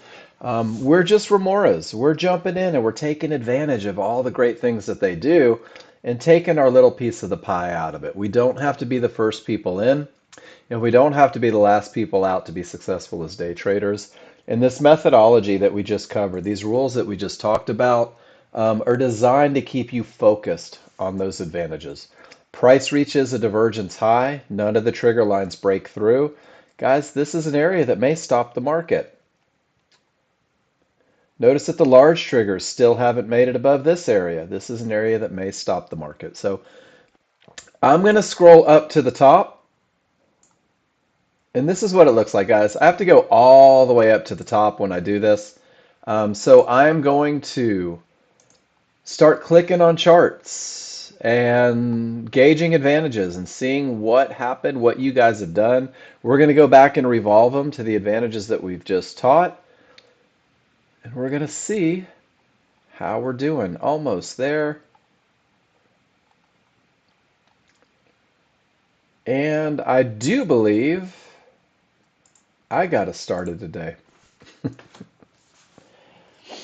And this was the sometimes you got to go twice, guys. I went through and I labeled my chart with all of the advantage that we talk about. It's a good bottom. It's a termination that creates a full reversal. It is odds favorable momentum. It's no termination conditions. And guys, I took the pullback to the area right there at those large triggers. And they got me. I put my stop where the market shouldn't go and I lost. And it's a normal part of a positive equity curve. And then I took that second entry that we talk about. I took that reversal bar because all of my advantages were still present. And I was able to get right up to my trouble spot, make all my money back plus some. Sometimes they're going to run you over. But if the advantages are present, you're still in a good spot. Here's Gene. Everything says down. The path is clear. And he goes short. What an amazing thing to do. And in the aftermath of that, he's already taken profits. He has absolutely zero risk. Nice usage of the reversal bar to stay in. Gene, absolutely outstanding trade. Gene had momentum, Gene had a clear path, and Gene traded a pullback to an area inside of favorable large triggers. Everything that we teach brand new users, Gene has been with it long enough. He makes it look easy. And Miss Debbie does the exact same. Odds favorable momentum, the path gets cleared, she takes the pullback and makes money all the way down. New users, you can do it too. Day one, it takes a minute. Day three, it gets easier. Day four, yeah, they get you sometimes. D-Rock, you said you took those as well? Yeah, so once we got to the second one, that was your third divergence in the same location. 1, 2, 3 divergence lines in the same location, D-Rock. I didn't take this one.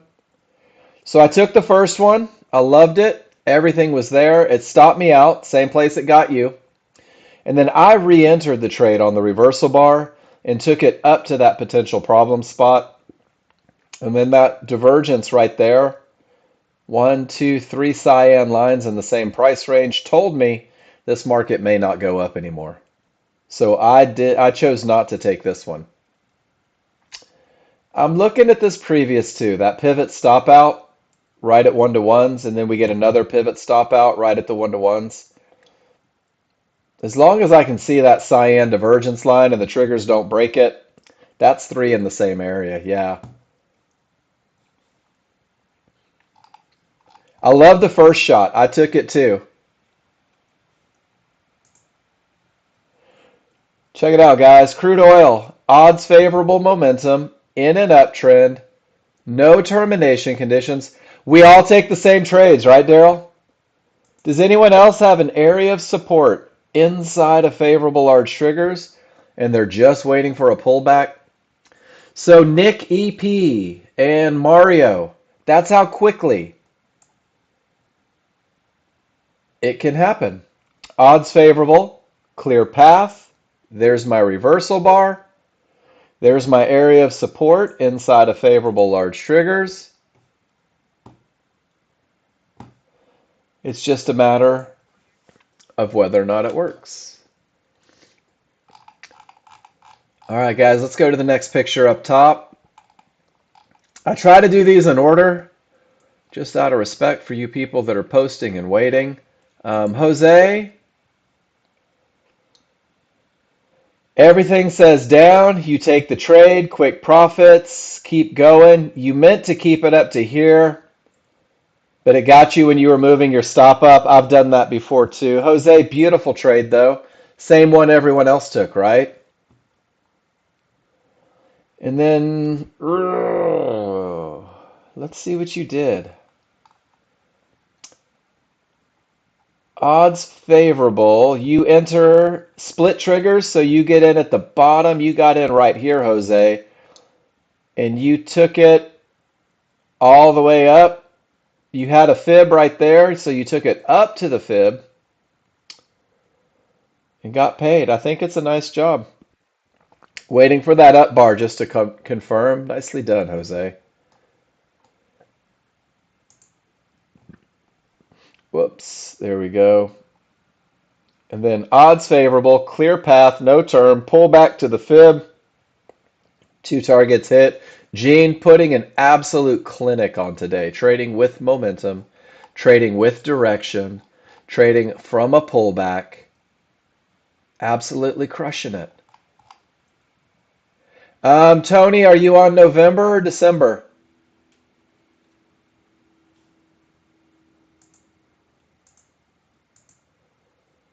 And where was that one? At 86.02 you had a fib? You're on December? I don't have 86.02 in the picture. Which one are you referring to? It never got up to the 86s, did it? Not in anything that we've seen so far.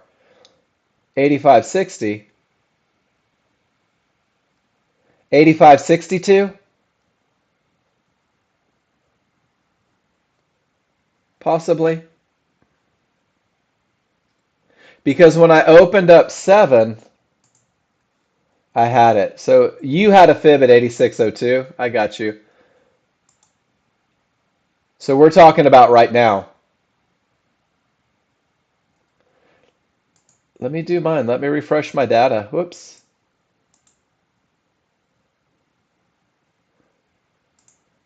And while that does it, we'll scroll up and we'll look at more pictures.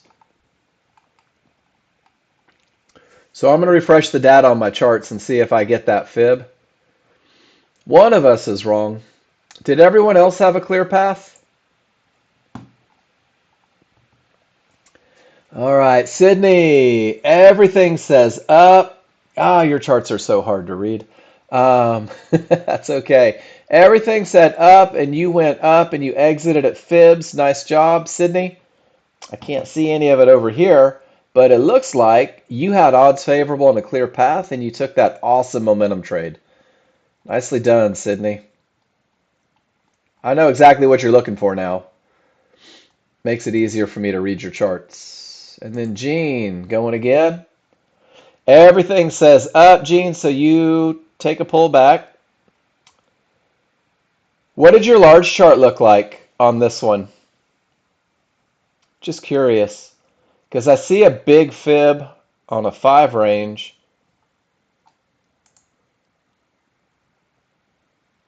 Is this it right here? Nope, that's a different one. Second try at the same area, but entered on the 8 range. Clear. It got your third target. So they stopped you out on the first one, and then the second one worked. Nice job, Gene.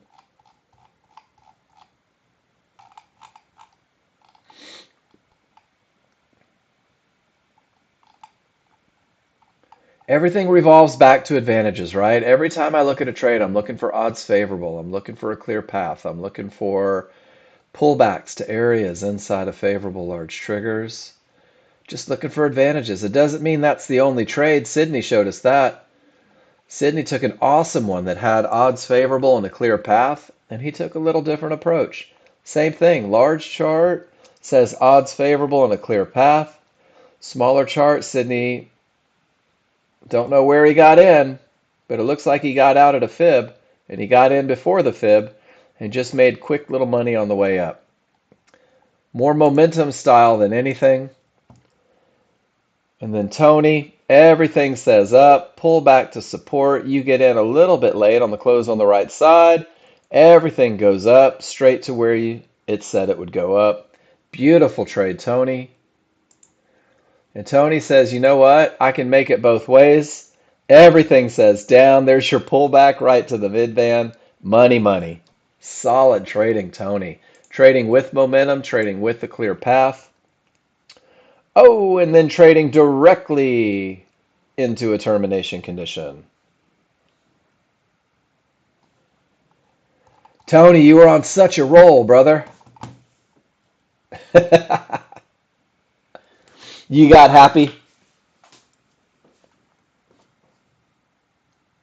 I like the pictures though.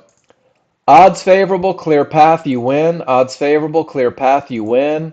Odds favorable, no clear path, small loss. But you did get quick profits on it, it looks like. No, you didn't. That one came and got you. That's a great lesson for you newer users, though. All you have to do is learn the looks, learn the advantages. You'll take shots every now and then. But Tony, a bad bottom directly into resistance in the mid band, that's like worst case scenario for a long.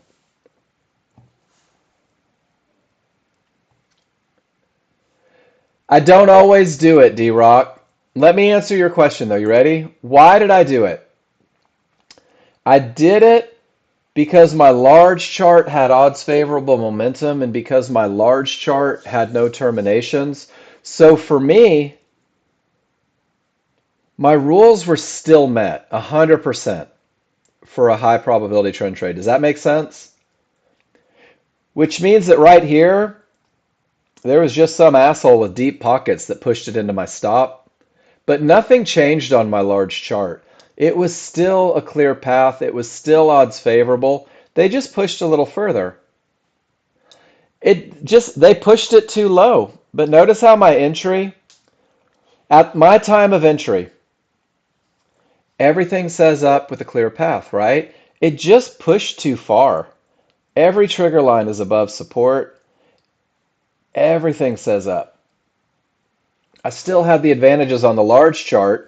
My small chart, that fluctuation chart, it just pushed a little further. And that happens sometimes, especially when the volume is split on crude on that first day. Does that make sense? So because of the advantages on the large chart, I chose to take a second shot at a trade on the... If this were a 50-50 D-Rock, or if all my trigger lines weren't above the area, or there'd been a second lower divergence, I wouldn't take the second shot.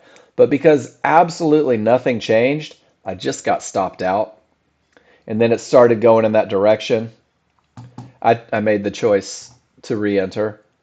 Um, the problem for stuff like this is when you make the choice to re-enter when the conditions have changed on the large chart. And you see a lot of that with new users. So we try to avoid that.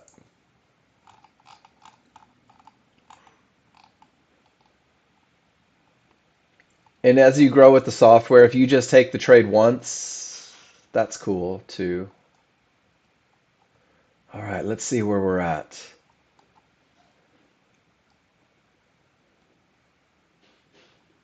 Next one, David. Good morning, good morning. So you went short or long, David?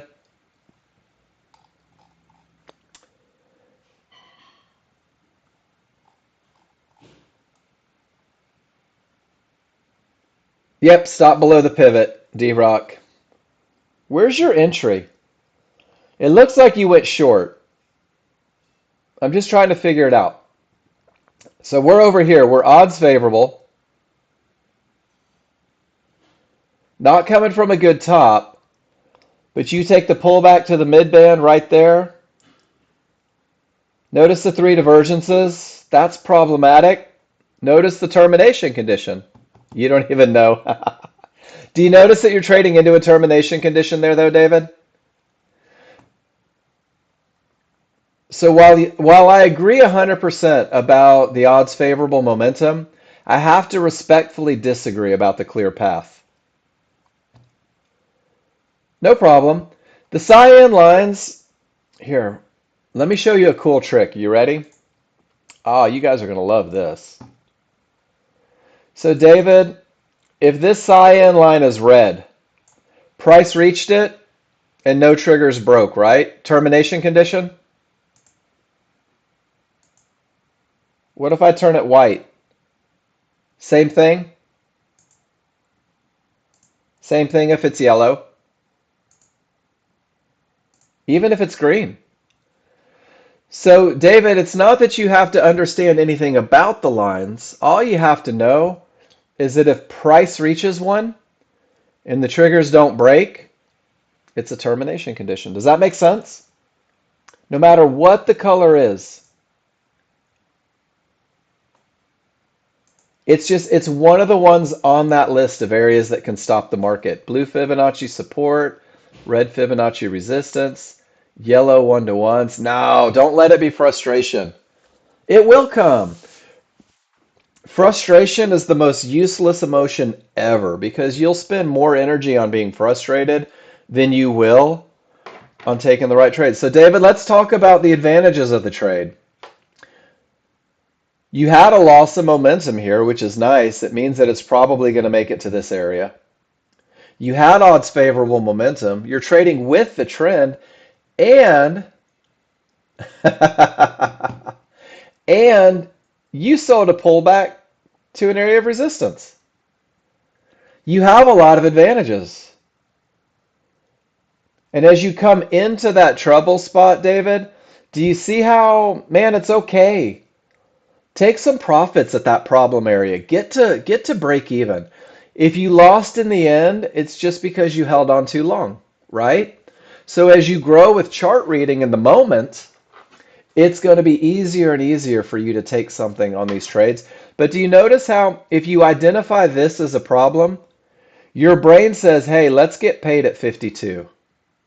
Let's not hope that the problem goes away. Let's just put some cash in the bank. And I'm telling you right now, that's a $240 trade back into the problem. Does that make sense, David?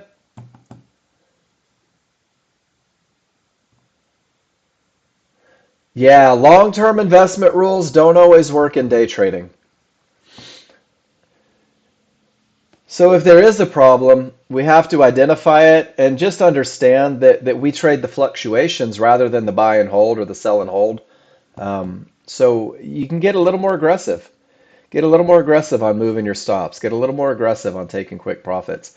I like it though. You had a lot of advantages in place. You had one thing against it. You took a beautiful entry and it created a manageable trade. We're just going to work on management next. Nice job, David.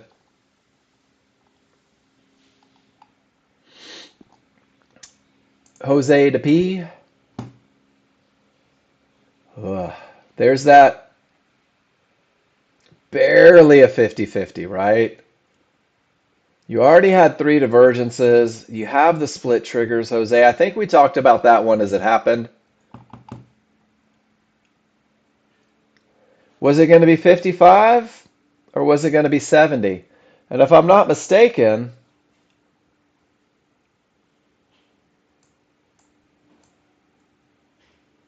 it was 70 for a minute, right back to that area that was likely to hold. Maybe that was it right there. 1004. Yeah. That's that split triggers, guys. When they're split, you don't know if it's the low or if it's going to be the high. And if you take the low, you have to be prepared that it goes to the high. That's too much risk on bad top. Not a good top, Jose. Every trigger line was above that area. Not coming from a fib. So it's a bad top. It barely eked through. It didn't smash through. And you've got split triggers. There's a lot going wrong in this trade. It's hard to not get excited though, right? Man, I want to be in a trade. I can't wait to be in a trade. There's Paul being reminded that it's not all his money. John Novak taking the exact same lesson. Another great reminder. Anything can happen. I don't have to be in every trade. I don't have the best of the best. Therefore, I'll sit on my hands and wait. That's a lot of terminations, isn't it? It's a lot of terminations. Paul says, it's a lot of terminations. It's a lot of areas. Yeah, David, that's normal. Sydney, you can clean them up with capture. Can I show you how? I'll be glad to show you how. Let's find your picture. Let's do a quick capture. All right, let's do this one right here because it looks beautiful. So Sydney, let's say hypothetically that you're going long here, right? And you're taking your style. You're taking that odds favorable momentum, all that good stuff. So check this out. Oh, that's snag it. Oops. Let me pull up capture. If I capture this picture,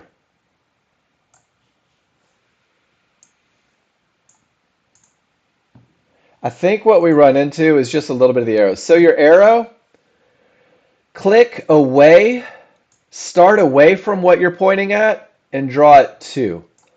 So do you see how I've got that arrow? It goes right to it. And then go to your call out button and almost attach it to it. There's your odds favorable momentum. And it becomes pretty easy. And then again, I can do this. And if this were a clear path, this is where you might put clear path, right? And then even on your small chart, if you're not showing me the entries, you can put an arrow, and you can put an arrow, and with that call out button, you can put enter, and you can put exit. So I think it's all the same great information that you're giving me, right? It just, see how that's a little easier to read? And then you could even use the shape. This is where I got into it. This is where I got out of it.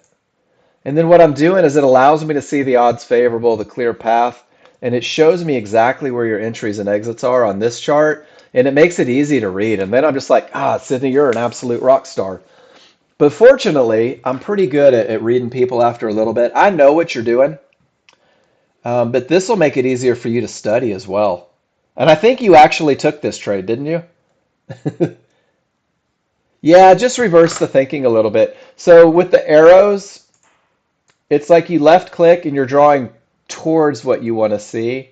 And right now, I think what you're doing is you're doing the arrows, but you're giving me so much on the large chart. Divide up the advantages on the large chart and the small chart. Let's talk about momentum and a clear path on this one, and then come to the small chart and talk about entries and exits. Does that make sense? I hope that's helpful. Let me click on one of yours real quick. And guys, this is part of the class. Just giving you a little extra something, something, right? So Sydney, and this is pretty close. Entry, exit, I can see it. Are you writing on, are you using Capture software to write with, or are you using NinjaTrader? Yeah? So watch this. Get rid of this one. Get rid of this one. Because we don't need that, right? You've got your entry and exit on the small chart. And then just reverse your arrows a little bit. But I think the omission of these two cleans it up a lot. Oh, actually, that's backwards because you've got your large chart on the right. But do you see where I'm getting at? Just talk about large chart advantages on one chart and just talk about small chart advantages on the other. I love it. Great job, Sydney. But now that I know what you're looking for, it's very easy for me to read your charts. I don't have too many problems with it.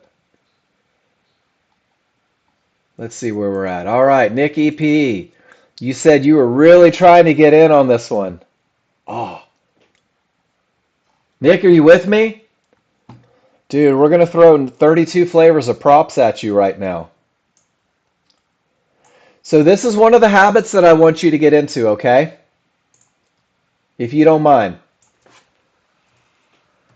Odds favorable momentum, right? Everything says up. The market's going up. It's screaming. No terminations.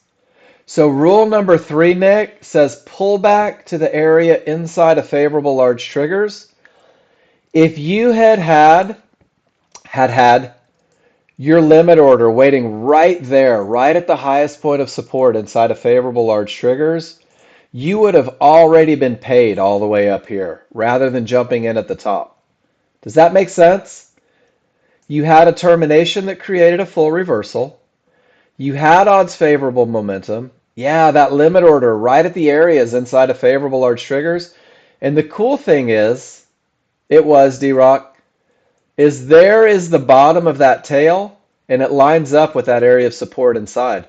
So Nick, you're already trading with the advantage of momentum. You're already trading with that clear path, and now you're just looking for that area. You're looking to refine it down to the most manageable trade, that area inside of favorable large triggers. Solid work. Does that make sense? And I'm telling you, for day one, you're going full-blown rock star on it, man. You're already identifying advantages. And I think that's the key.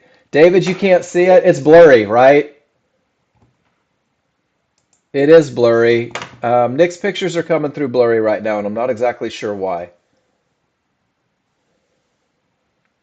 Yeah, well, and that's okay, and it's not even a matter of managing it better. You can't see the point.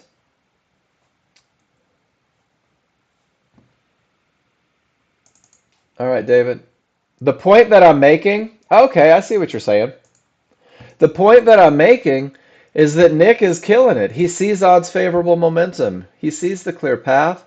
The only thing Nick needs to refine a little bit right now is learning to wait for the pullback in order to get in at the absolute best spot. How's that? This is me praising Nick for his ability to recognize all the advantages. And then I love that you have your limit orders waiting. Nick, do you see how this limit order is just above the midband inside of favorable large triggers? If that market pulls back now, that's the perfect entry. But both Paul and John showed us, let me see if I can find Paul's picture. Maybe not. Paul showed us and John showed us that it never actually made it back to the area over here.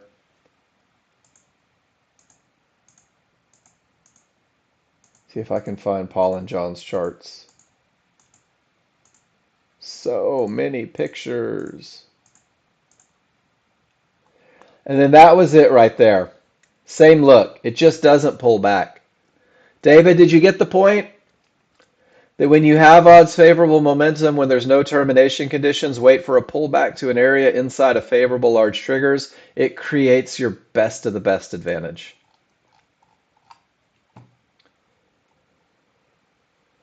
And then D-Rock, everything says down. The momentum is great. No divergence. Perfect entry, and they just shot up past you. D-Rock, frustrating day a little bit today. I want you guys to remember that on crude oil today, the volume is split, guys. It's just the first day of the new contract. It's just the roll. You feel like you're going to miss the trade if you wait? So David, that's not rules-based, that's emotion-based, right? D-Rock, it's the perfect look. It doesn't work. So, David, let's go back and let's look. This is how you learn that trust. Well, crude oil's kind of being wonky today. Guys, that's split volume. This is crude oil for the day. That's what happens with split volume. So, David, you build that trust through repetition, right? You build that trust through seeing the same thing happen over and over and over again until it reaches your order inside of favorable large triggers. So let's do this real quick, guys. I'm going to open up the spreadsheet that I gave you.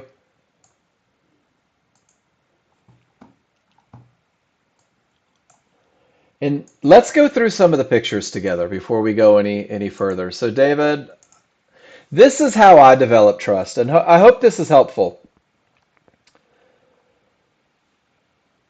When everything is going down here, David, this is where we start getting nervous, right? This is where we start saying, holy crap, it's going to go without me. I don't know. What am I going to do? Does that make sense? Am I the only one that feels that way? Oh shit, I'm getting left behind. Absolutely. So one of the things that scrolling through this spreadsheet will do for you, David, not anymore, Tony, is you'll get the visual of the pullback, and you'll see it happen here, and you'll see it happen here twice. Absolutely. But it still pulled back, didn't it, David? Even with that much momentum, it still pulled back. Even with this much momentum, it still pulled back twice. With all of this, it still pulled back. With everything flying, it's still pulled back. I'm just clicking through. With everything screaming to the upside, it's still pulled back.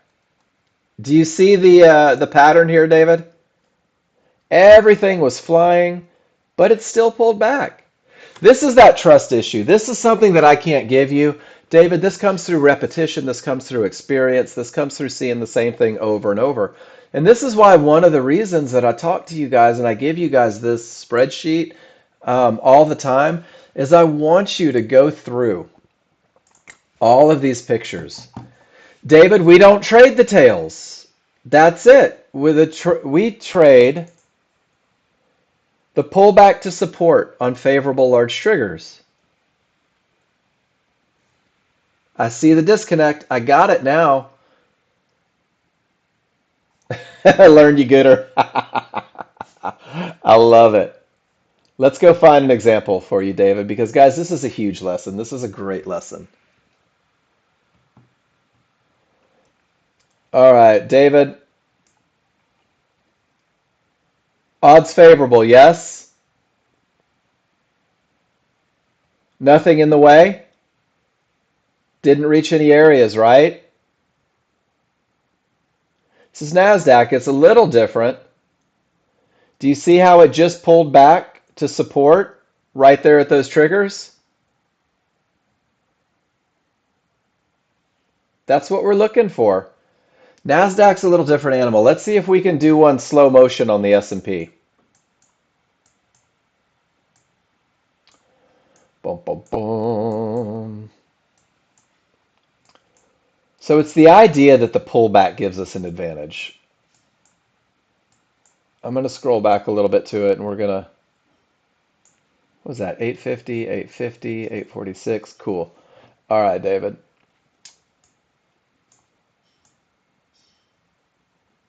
This isn't necessarily the prettiest one. Let me see if I can find one that's just textbook beautiful. Because while that is a trade,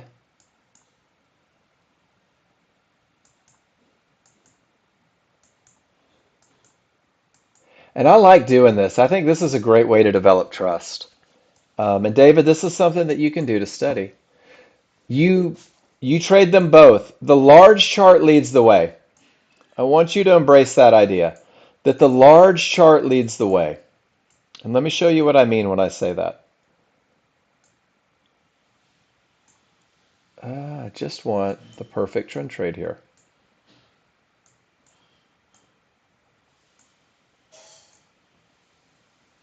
All right.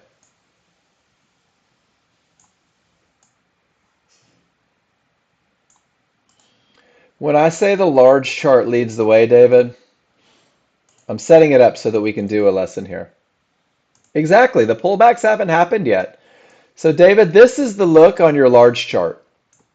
Smalls above, we're widening, there's space, right? There's no tail. Do you see it? Everything is screaming up. Cool. Haven't reached anything. So not only is everything going up with momentum, but there's nothing in the way. There's still no tail, right? This is our most current bar. So when everything's going up like this, David, this is what your small chart looks like. There is no tail. None. Tails are after the fact. So let's do this. Do you see how the rules are met right now on the large chart? Everything says up. This is the look on my small chart. Everything says up, my triggers are turning, and that market is going up. So David, what we're going to do is we're going to wait on that smaller, faster chart for that reversal bar. And at the time of the reversal bar, I want you to see this. This is cool. From my highest point of support to my lowest point of support inside of favorable large triggers, this is where the market's most likely to bounce, David. This is where your entry comes from. So let's see how many bars we had before it hit our entry. That's the first bar. We had the second bar. Let's see what the timestamp is. 3 bars, 4 bars, 5 bars, 6 bars. It's the 6th bar that hits your midband, David. And this becomes your entry for the highest probability trend trade. And it looks like you had about a minute and a half to recognize it. Does that make sense? See how there's no tail here? But we get that pullback. All of this is happening inside of 1 bar. But check this out, David. This is cool. If I go forward 1 bar, there's your tail, brother. After the fact. The top of this bar, I'm going to show you, that didn't have a tail when we were looking. The top of this bar is where your pullback started. The tail, after the fact, is exactly that pullback to support inside of favorable large triggers. So we can refine this 1 bar down to all of these bars and identify that one spot where the market is most likely to continue. Does that make sense? So we're not chasing tail. We're taking advantages. And then we're refining those advantages down to that one spot inside of favorable large triggers. And then if you scroll back historically, that's when you can put it all together. That's when you can take that momentum, that clear path, and then that's where your tail happens, right there inside of those favorable large triggers. And then if I go back to entries again, let me find my picture. So the idea, and I want you to keep this picture, I want you to look at it in the morning, is this picture reminds you that it starts with strong trigger lines and no termination conditions. Rules 1 and 2 are met. Circling the tail is a historical. If you circle the tail historically, you can see that it pulls back to an area of support inside of favorable large triggers. So entry rules on the 5-1 show us where the tail is most likely to happen. Don't wait for the tail to form to take the trade. By then, it's long gone. This is an after-the-fact study tool that helps you visualize the two charts working together and how when everything says up, we rely on that little pullback to put it all together to refine it down to that absolute best of the best spot. And then there's one more picture of the actual refinement process. Where did it go? I thought I had it. There it is. And there it is again, David. So there's that 1 bar, and we rely on those fluctuations on the smaller, faster chart so that we can take the large chart advantages and turn them into a trend trade in the direction. Does that make sense? Does that help a little bit? I hope. Terminations for the win. S&P is not giving it, right?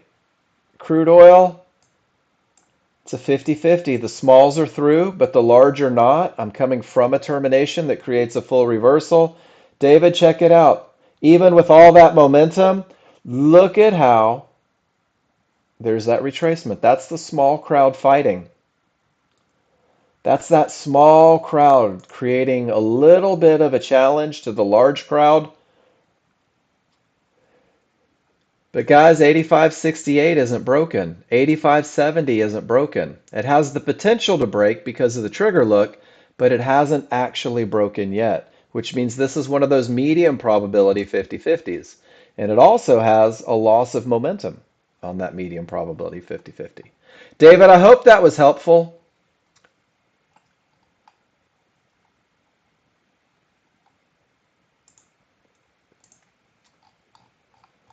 I appreciate that you would ask the question. I appreciate that you put yourself out there. Paul, everything looks perfect and it just doesn't work, huh? And then Tony said that he paid extra for a fib at O2, which worked out. Sometimes that has to do with the days back. Sometimes it has to do with corrupt data. But Paul, that was about as good as it gets, man.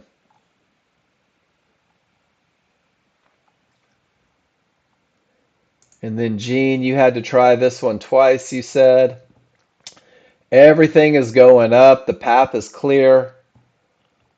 And it pulls back. You got greedy and you got stopped out on the third target. Arg. Happens sometimes. Gary. Business expenses. I love that. Yeah, and David, that's part of it, right?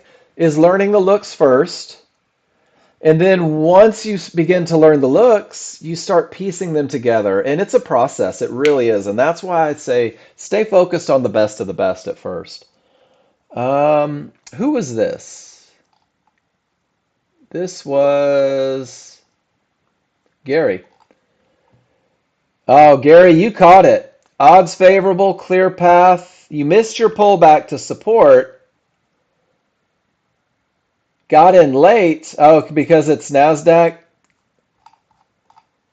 Nice job, Gary. Hey, can we talk about this one real quick? I think I can be helpful. When those small triggers are a full bar away, Gary, on the NASDAQ and your large chart looks like this, that's an at the area entry for me. That is a 100% at the area entry for me because I've got room to manage it rather than trading all the way up here. It still worked out beautifully for you. Just a little something. When they're a full bar away, I love at the area, that minimal risk. Good job. Nice job on hitting your goal, too. All right, Nick, let's see what you got, brother. Oh, and it's clear, too. I love it. So, Nick, why? Why'd you do it? What made you do it?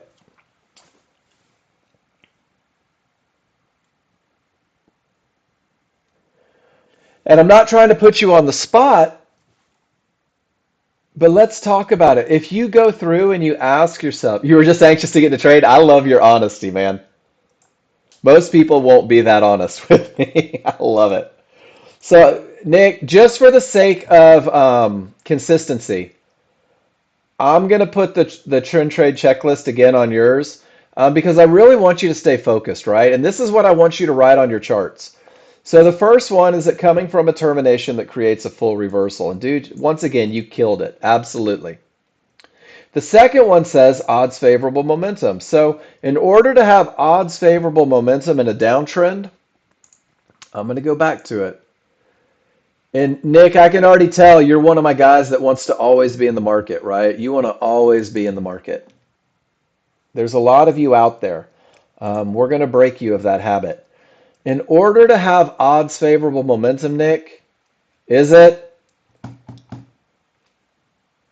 And you've got billions in the bank on your poker playing, right? And you're just doing this for fun.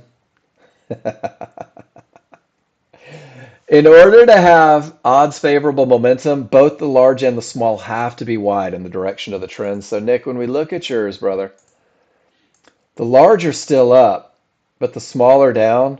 So I'm obligated to put no on odds favorable momentum. You haven't reached an area, which I love, which means you do have a clear path. So far, we're 2 out of 3. And then once again, man, we're waiting for that pullback. We're waiting for it to pull back to areas inside of favorable large triggers. Rule number 3 keeps you from jumping in too soon, keeps you from jumping in before that retracement. Um, so I like the read. Termination, everything's starting to roll. It's wanting to push down. We're just going to do a little patience on that. A lot of times we want to be busy because if we're busy, life is good, right? But check this out. Odds favorable. Nick, there's your pullback, man. Yours probably worked. Actually, I don't know. I think you jumped in right about here and it probably pulled back on you, right?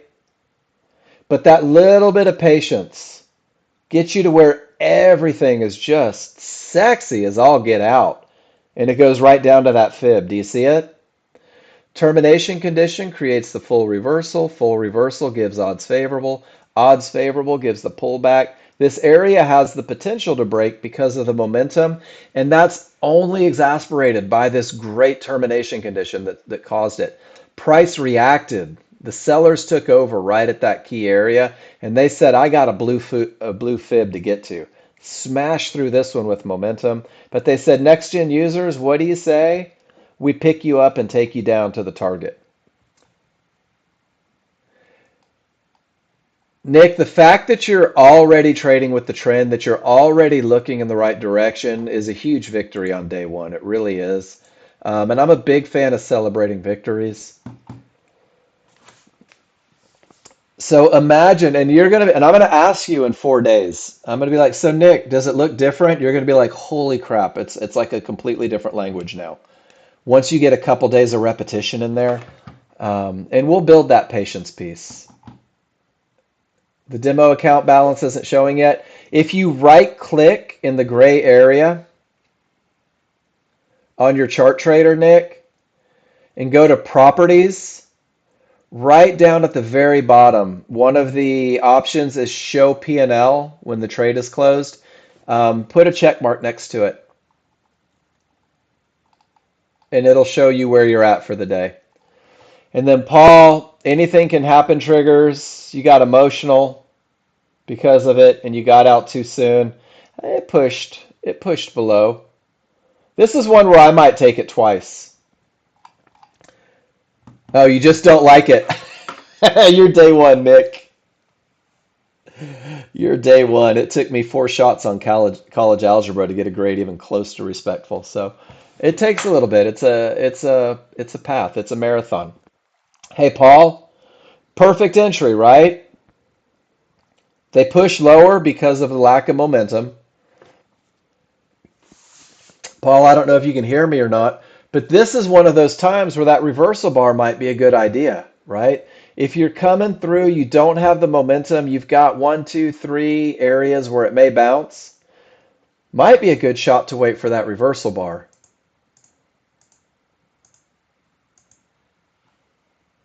Right? Not perfect PSO. Took the first one, get stopped out, re-enter on the reversal bar. That's your second chance when the large chart doesn't change.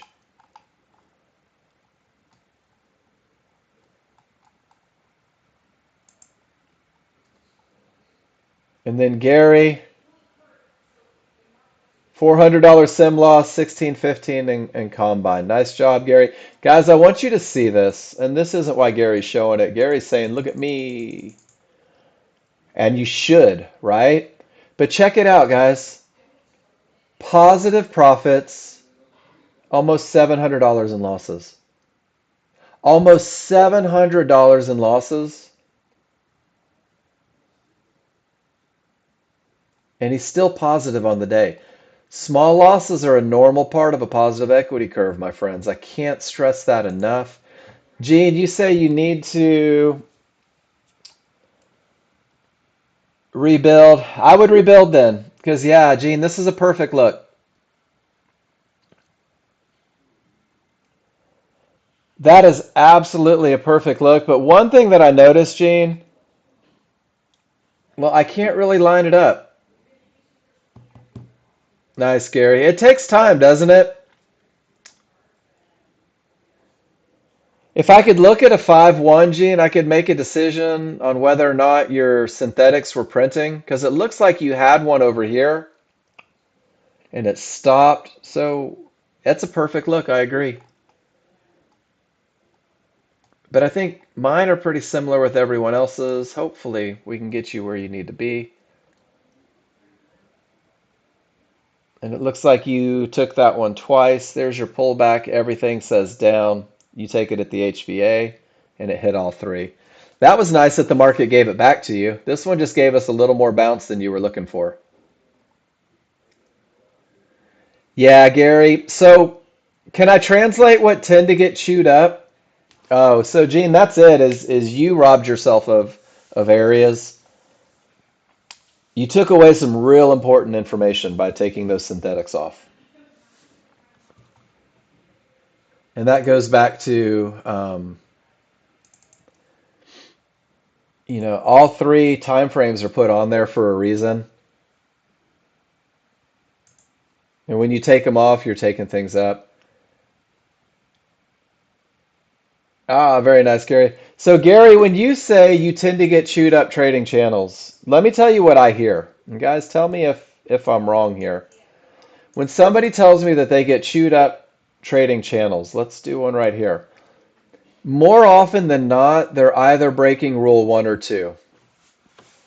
When you get chewed up in consolidation, it means that you're not waiting for odds favorable momentum, or perhaps you're not waiting for a clear path, and you're getting antsy. You're creating opinions. I know that that's when I get chewed up in a channel, and it happens.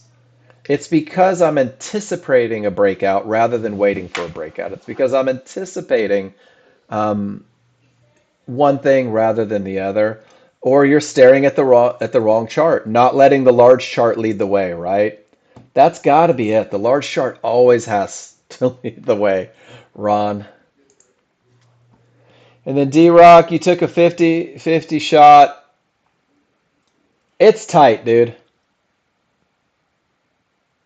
I would say, yeah, you're too tight, D-Rock. 3 or 4 ticks, right? Give it some room, man. Termination, full reversal, everything's down. Yeah, you're just tight. 10 ticks is tight, D-Rock. 10 ticks is fear. Is it 10 ticks because that's where the stop goes, or is it 10 ticks because that's all you're willing to lose? Because I'm looking at a stop that's pretty much still inside of those large triggers. Then D-Rock, you have to adjust your thinking because 10 ticks is going to whip your ass more often than it doesn't. Put the stop where the market shouldn't go, right? What's 20 bucks? That's the difference. Is you're willing to risk $100, right? And $100 sounds, well, let's just ask. No, I'm not saying 12 ticks is better. I'm saying where the market shouldn't go is better, right? So 10 ticks puts you in the line of fire. 12 ticks, 13 ticks puts you outside where the market shouldn't go. But what we see in our brains is I'm like, I can risk $100. I feel good about that, right? But the thing is you're like, oh, I don't want to risk 120. That seems like too much. But it's 20 bucks.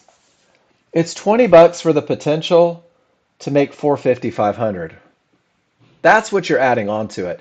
And D-Rock, I'm so good at this lesson because I was with you. I was the tight stop master because I hated getting stopped out.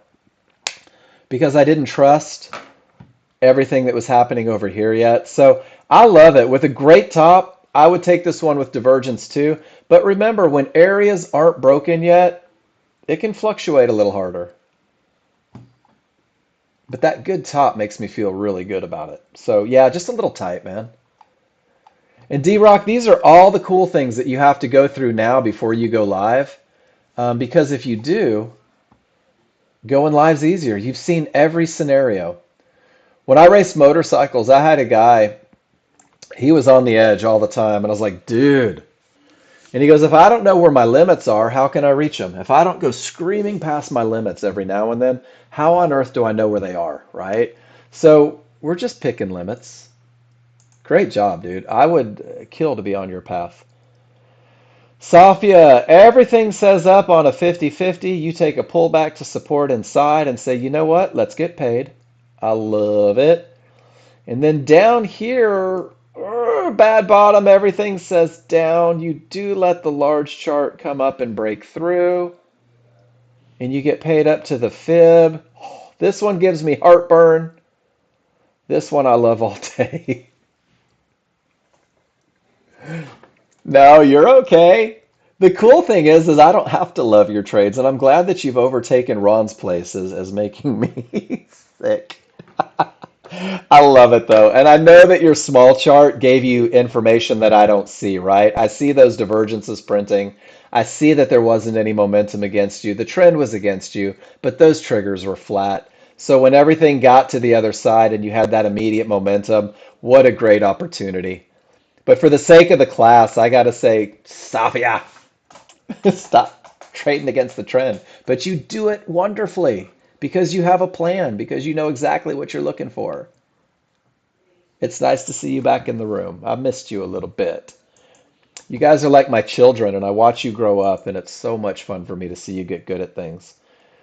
What do we think about this one? Not 100% odds favorable, but total clear path, and it pulls right back to resistance inside of favorable large triggers. And then, David, if I circle the pullback to areas inside of favorable large triggers, where do you suppose it's going to line up on my large chart when I release the mouse? Boom, right at the tail. Once again, when I circle the pullback to resistance inside of favorable large triggers, boom, right at the top of the tail. Isn't that amazing that you can do this over and over and over? I've done that, David. I can't tell you how many times, watch this, that I try to click on these pictures that are actually a part of the picture, and then I have to bring up the actual ones. I try not to mention it in class, but that definitely happens. So, guys, what do you think? The area breaks, the smalls are still outside a little, and it pulls back to resistance. Is that a trade that you could have taken?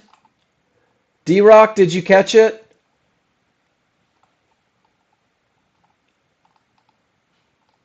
And John Novak put a picture in the room earlier, and I want you guys to see this look. Doesn't that look like that? Guys, these patterns repeat themselves all day long. All day long.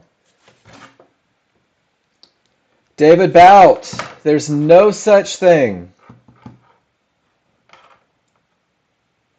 Awesome, Gene. David, there's no such thing as a large chart entry. Where do entries happen, David? I want you to tell me. Where are we looking for entries, brother?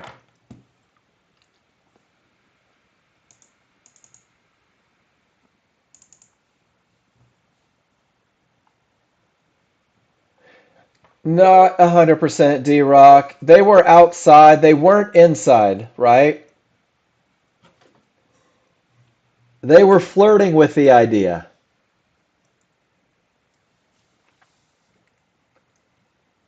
And it's okay to keep it very black and white in the beginning, D-Rock. It really is.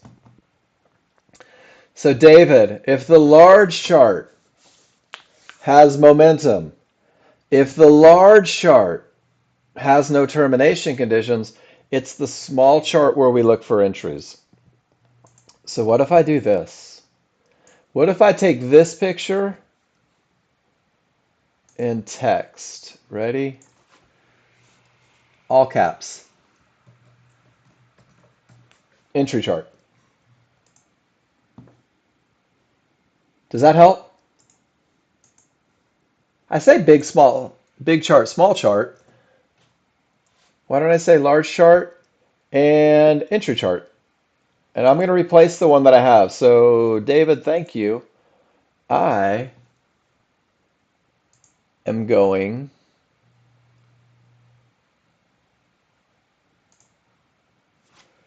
to change my pictures. There we go.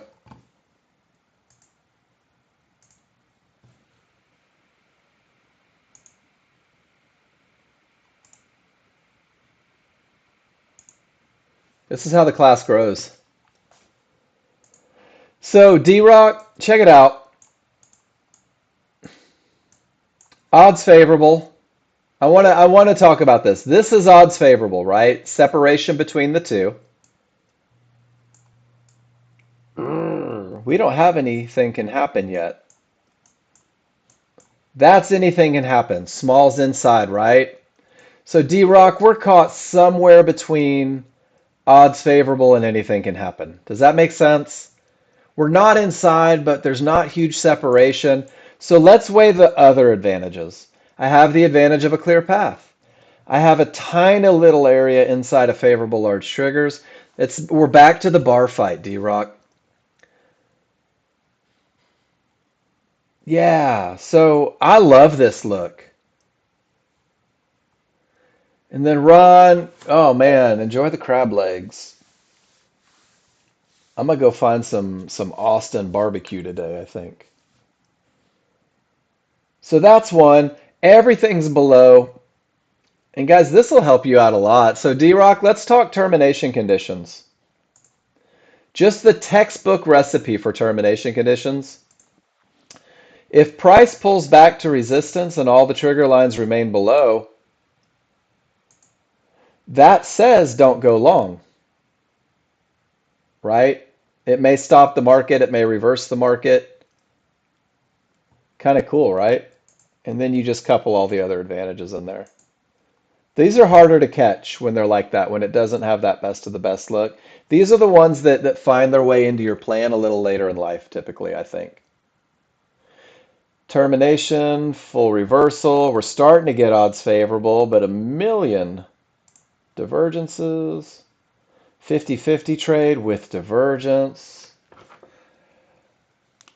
D-Rock, typically weekdays. I went out yesterday to swing clubs, and I had to walk off the course on the sixth hole because Novaks have notoriously bad backs. I've had two spine fusions, and I almost couldn't stand up straight. I had to quit early yesterday.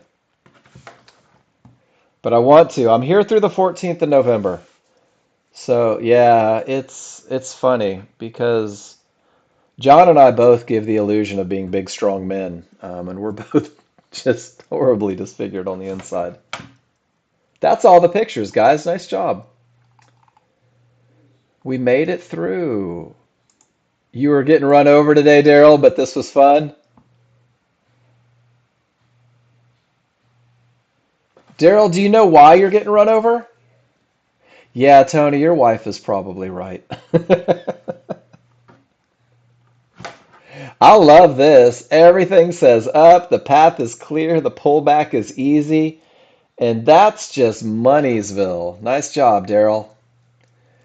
Daryl, can I ask on the ones you're getting run over on, are you following all the rules? Yep, just happens some days, right? That probably goes back to Ron hoping that the market's more well behaved tomorrow. Guys, a lot of crude oil losers today because the volume is split. I say this every time crude rolls, but everybody's so excited to trade it that, whoops, wrong one. Everybody gets so excited to trade that they forget that really the advantage is gone. Let's do a market analyzer real quick and let's see what the split is on cruel. If it's a clear path, D-Rock, a lot of people don't.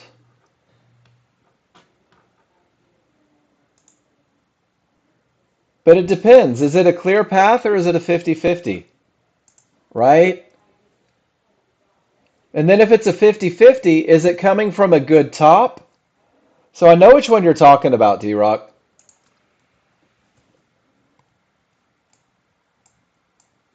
So on this 50-50, look at where it's coming from. It's freaking beautiful, isn't it? Pivot stop out at fibs, no triggers, screaming down, and there's one divergence against it with the strongest triggers in the smallest window. Oh, it's a beautiful trade. Let's go to the other side of it.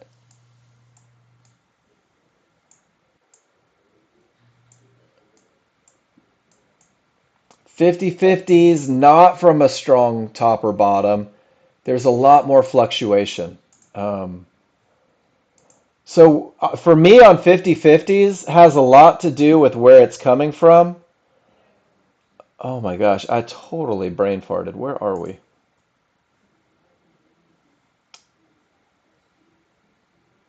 Hold on. I forgot what I was doing, guys. Not gonna lie. Oh, I remember now. Sorry. All right, where is my market analyzer that I just did? It's on a different workspace. Let me get to it. We were building a market analyzer for crude oil, right? All right, so here we go. So I'm going to put last month's contract on there, and I'm going to put this month's contract on there. And I want you guys to see this. Do you guys see how it's 50/50? Oh yeah, Daryl, I've done that one too. I think we've all done that. But do you see how they're dividing up 128,000 contracts between two separate charts, two separate markets, two separate expirations? Guys, the volume that typically moves crude and makes it flow is cut in half today. It'll probably be closer to normal tomorrow or Friday. But every time crude oil rolls, I remind you guys, it's cut in half, guys. The people that move the market are in different yards hanging out. It's not a great market to trade when the volume is split, in my opinion. All right, Nick, everything says down. You have a clear path. And you said to hell with that pullback. I'm getting in with the clear path and everything down.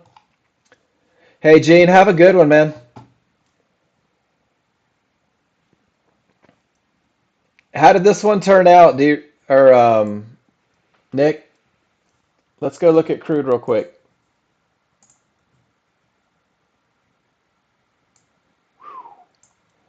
Everything said down and the path is clear.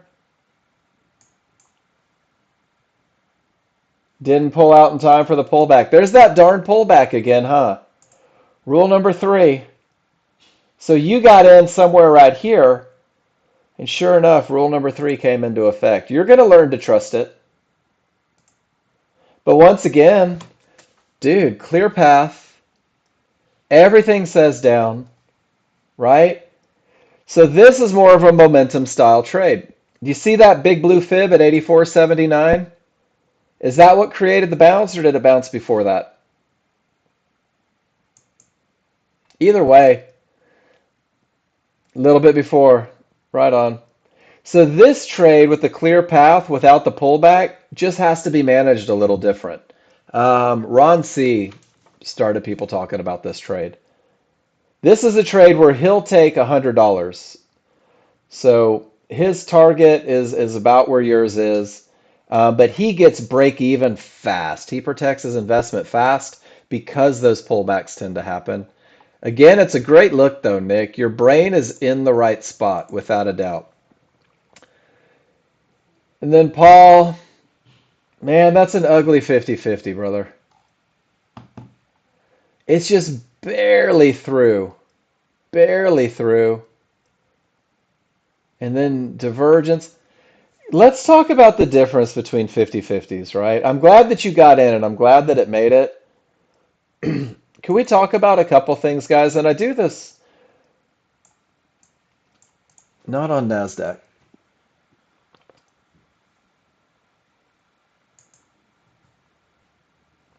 Okay, that was S&P, right, Paul?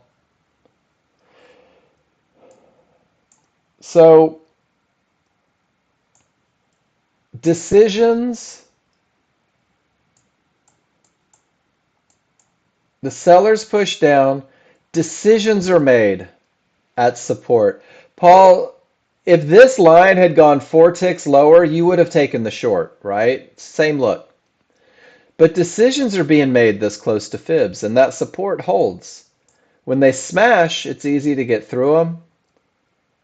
Decisions were made. Decisions were made. The closer you are to these fibs, decisions being made, the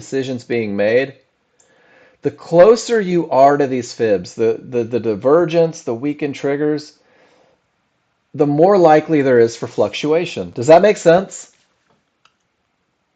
And I know that we talked a little bit about using that reversal bar and how the areas always seem the best. When you're just eking your head above it a little bit, and your small chart's like, we're trying, but there's divergence, this is where one of those reversal bars, it still says up, it still says momentum, but because we're laying on top of a fib, I like the reversal bar. Because it can push lower, right? And even into the fib without divergence, it's so much easier. Once you get straddling that fib, the indecision hits. Does that make sense, Paul? And really anybody looking. And guys, Paul could teach this class if I gave him the microphone. Mid-band and a strong trend. I love this one. Guys, when the market breaks through areas, when the market's railing, when the path is clear, Paul knows, sell a mid-band until it stops working. Easy money. I love this trade, Paul. Nice job.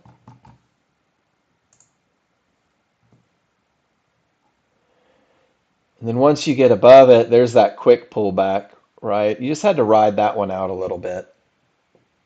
Not the best look. 50-50 with divergence.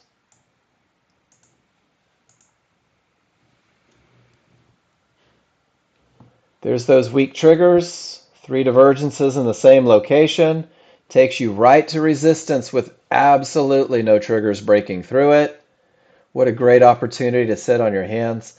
And guys, I noticed somebody sent me a message or something over here. I don't catch these till after class. So if you're wondering why I'm ignoring you, I'm not. I just don't check those till after class. I try to give you guys my undivided. Safia says quick nibbles.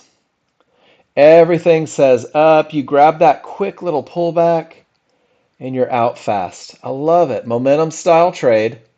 In and out. Nicely done. And by the way, Safia, I am glad that you're feeling better. Notice that every chart agrees for the trade. Every chart agrees for the trade. The momentum is there. The path is clear. Everything says up, and Safia says, let's go up. And what is that? That's from 55 to 65, so that's 10 points. That's $200 on 4 contracts each. That's an $800 trade. Did you get the Rona? The Rona's no fun. No? Just sick of me? 2 weeks break made it all better? Oh, those are no fun at all. I'm so sorry. So you napped Benadryl on your vacation? That's the worst. That's the worst when you get sick on vacation. I love it, Safia. Great trading. Nash Vegas, huh? I like it.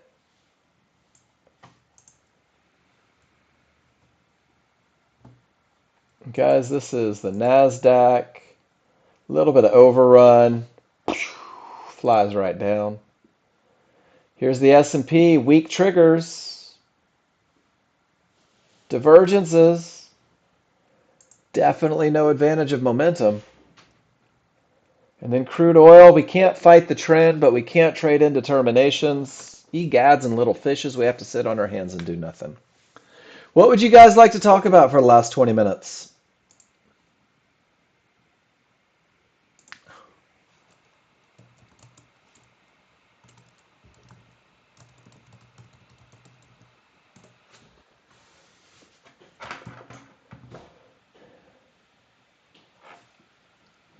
It's what you had to pass, Safia, to get funded.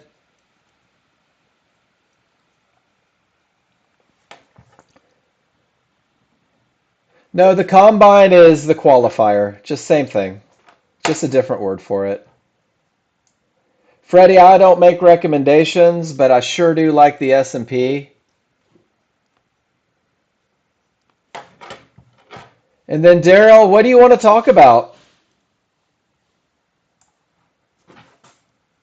Sometimes you don't. Oh, ready? Here comes the Sunday school answer. So when your rules are met, you enter the trade, Daryl. That's how you profit off of them. What if your rules aren't met from here to here?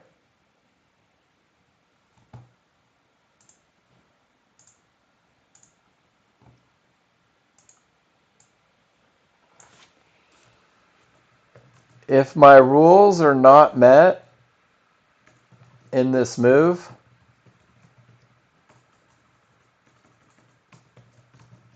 it's not my money.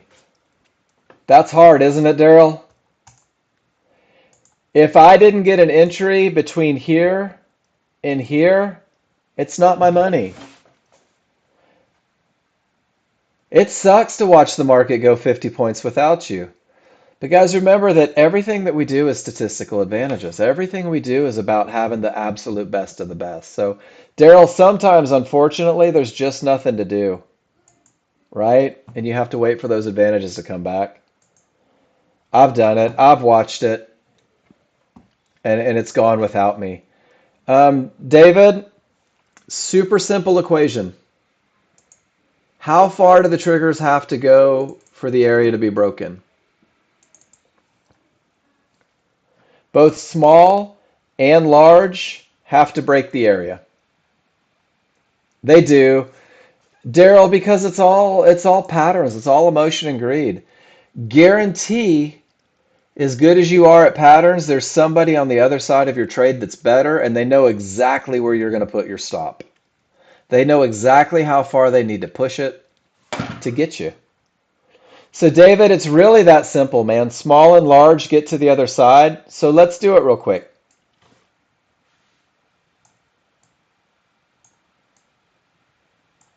Everything starts with price reaches the area. So here, price reaches Fibonacci support. None of the triggers are through. You good with that one, David? That's a termination. In order for that support to be broken, both small and large must get to the other side. Now it's broken. Now it's resistance. But now we're into a termination condition here. Small and large are above support. Small and large are below support. Support begins to act as resistance. It really is that simple. These moments where they straddle, it's not broken yet. These moments where they straddle, it's not broken yet. These moments where they straddle, it's just not broken yet. Pretty cool, right? It's amazing how simple it can be. And then Freddie, so you would have thought to continue a short trade on this picture. Where? Here? With the uptrend? Where the tail was, David?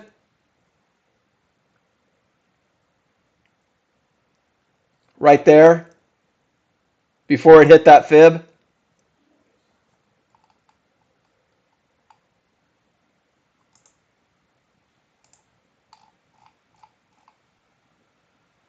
Paul took it not inside of favorable large triggers. Is that a breakthrough for you or a breakthrough the fib? I think it's a breakthrough for you because you had everything down, you recognized the tail, so you know that there may have been an entry right here, right? Because everything is down and the path is clear. It sounds like an outstanding breakthrough for you. Unfortunately, this one didn't really fit the rules. It just didn't give an area inside of favorable large triggers. Paul took it. Oops, I thought I had that up there. Paul took it a little unorthodox. Paul took it from the mid band, but it wasn't inside of favorable large triggers. And the cool thing is, maybe not cool, is that's about as far as the market got. He took it and he took it right back to the trouble spot. So David, your read on the large chart was perfect. We could look for a trade. Paul, just with his experience in reading indicators, found an opportunity to capitalize. Great read, David. That is a breakthrough. That's the stuff that makes me proud. That's the stuff that makes me smile. Is when you guys go from I'm not sure to hey, Mark, check out this read, right? That's the goal every time. Um, we're getting close to the end. Hey, Nick, how was your first day, brother? How'd you do? You feel pretty good about it? Mario D, how did you feel about your first day? It's a lot to take in on the first day, guys. Yeah. Don't be in a hurry. It's a marathon. We're eating an elephant, one bite at a time. We're losing 50 pounds, guys. 1 pound a week, and we hit our goal. Everybody's going to be a month older later. It is a lot to take in, David. A month is not a long time. Um, Guys, the average person, and let me show you my spreadsheet. Oh, well, that doesn't have it.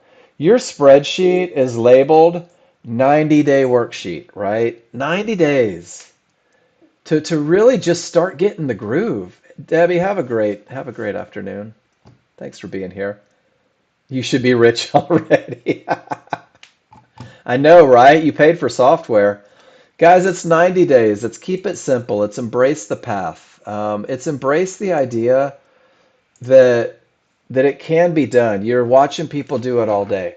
But to minimize your learning curve, this is where we backtrack and just kind of reiterate. This is what we call the wrap up. To minimize your learning curve, post your pictures of trades in every trade in class. Nick, you've done an outstanding job of that on day one. Don't lose that habit and don't hide losers. I want to see wins, lose, draws, everything. Because if you win and the rules are wrong, you may have a short-term victory, but a long-term failure. How are you going to know the difference? You need feedback, guys. That's what I'm here for. 15 hours every week. I'm going to give it to you. And one of the things that I think I'm pretty good at is I will celebrate every victory on your chart. We will celebrate and build you up, but I'm also going to point out the challenges, right? So, Nick, it was all props trading with the trend. It was all props identifying momentum. And now we're going to start that refinement process together, getting you the best of the best entries. And if you're on simulator, guys, you can't lose money. You just got to know what you did right or wrong. That's what we do. That's what I'm here for. That's what John Novak is here for. Even your salesperson is going to be here for you guys. It's feedback every day. It's embracing the path every day. It's making sure that you're posting pictures. It's making sure that you're asking questions. And it's really just giving yourself those advantages. There's no doubt in my mind, and I say it without hesitation, that the software works. It's the best software on the planet. I encourage new users. I should stop the recording on the other one. I want you to walk into this skeptical, right? But I want you to do the work to practice it. I want you to go back and I want you to circle tails when the rules are met. I want you to practice these entries. I want you to study these rules. I want you to ask 1,000 questions. And I want you to do your best to prove it wrong. Because if you put that work in, you will be with me forever. There's no doubt in my mind. You will never leave Nexgen. It just takes a little time to learn how to swing that shiny new hammer that you bought, right? Every elliptical will pull the fat off your butt as long as you use it. Every diet is effective until you stop using it, so on and so forth. So, great job today. Is there anything you guys want to? We still have time. We're not done yet. 2 funded accounts since you started. Snorri, you started a month ago. Never leaving. You did the work. You asked a lot of questions. Chef not here today, funded an account. D-Rock's just about ready to go live and fund. Gary funded an account. Who else is trading a funded account on Simplicity? I hope there's a lot of you. And here's the other question. How many of you blew that funded account breaking rules? I did. I blew a funded account, guys, and I teach the classroom because we're all human, right? We're all human and we're gonna make mistakes and we're prone to opinions every now and then. And I don't want losses to be a deterrent. I don't want bad weeks to be a deterrent. I used to know a guy, he's like, there's no such thing as a bad day. There's just bad moments in the day. And guys, stay focused on the best of the best. Stay focused on keeping it simple. Participate. One thing that I can say about Paul, and Paul, I hope you don't mind me putting you on a pedestal real quick. When Paul started in this classroom, he showed me every trade that he took in the live market, and he showed me every trade that he took in market replay. And he asked 1,000 questions, every one of them good. Um, and Paul trades as well as anybody that I know, without a doubt. And there's a lot of you guys that have done that. Bobby T has done that, right? David B has done that. Snorri, Mark, SP. Guys, there's a lot of you that I remember when you were brand new and you were struggling. And you're like, holy shit, Mark, this is a lot to take in. By 30, 60 days in, you're just catching your mojo and doing it. So it's a path. It's definitely a path. The less you think about, the easier the path is. Would you guys agree, those of you that have done it? The less you give yourself to think about, the easier it is. If all you think about is a high probability trend trade, you have 5 things to think about on any given trade. The second you add that 50-50 trade to it, now you have 12 things to think about every time you look at your charts. Add another trade, 18 things to think about, right? And if you compound that on 3 markets, that's 54 different scenarios that you have to play through your head each and every time you look at the market. Keep it simple, guys. Keep it focused. Ask for help. Say, Mark, this doesn't make sense. Clarify it. Mark, I have no idea why anybody would take this long trade. Can you clarify it? Mark, that's odds favorable and a clear path. Should I be looking for a pullback to support inside of favorable large triggers? Should I activate a limit order? And if I jumped in up here because I was afraid it was going to leave me, where does my stop need to go? Where shouldn't the market go if this area is going to stop it, guys? Outside of that window of opportunity. Do you see how the two come together? David Bout, do you see how there's not a tail, but there is odds favorable? There's not a tail, but there is a clear path. There's not a tail, but there is an area of support inside of favorable large triggers, right? And if it bounces off of this area of support inside of favorable large triggers, well, then I'll have a tail on this large chart. You see it right here as well. Guys, that's it for me today. Outstanding day. You guys that are brand new, thank you for being here. Do me a favor. Keep asking questions, right? D-Rock, as you continue. Ah, I don't know, Paul. That may be a glitch. I would ask Jason that question. That's weird. I've never seen that. Keep asking questions. Keep it simple until you're so good at something that it happens in a matter of seconds. Gary, post it. Do you have a question? Um, Keep it easy, guys. Keep it focused. And there it is. Everything says up, no divergence, right to support inside. Gary said, Mark, don't you dare shut it down. I want to show up. And now you're trailing behind the reversal bar. So you're giving me a management question. Gary, with odds favorable and a clear path, isn't it safe to say it may pull back to an area of support inside of favorable large triggers? And your stop is right on that path. Does that make sense?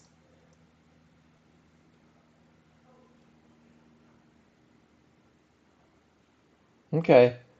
You may get a fluctuation, but that's where the market's likely to continue, and your stop is right between the two. If you get stopped out at 91, are you going to re-enter at 90 because the rules are met for a high probability trend trade? Okay. then why not just push it up? Let a fluctuation take you out. That's where I'm a big fan. Just take the damn money, right? Why give back 50 bucks? Just exit and then wait for the next one. That's up to you. That's a management thing. I'm all about getting paid. If I think that market, no worries. I'm a big fan of getting paid, guys. That's what I'm in this for. If I'm like, I'm starting to weaken in divergence, friends, to hell with it. I'll just get out and then I'll wait for the next best one. Because if you're in here, dude, you made your money, right? You made your money. Wait for the next one. It's up to you. Totally up to you. Guys, been an awesome class today.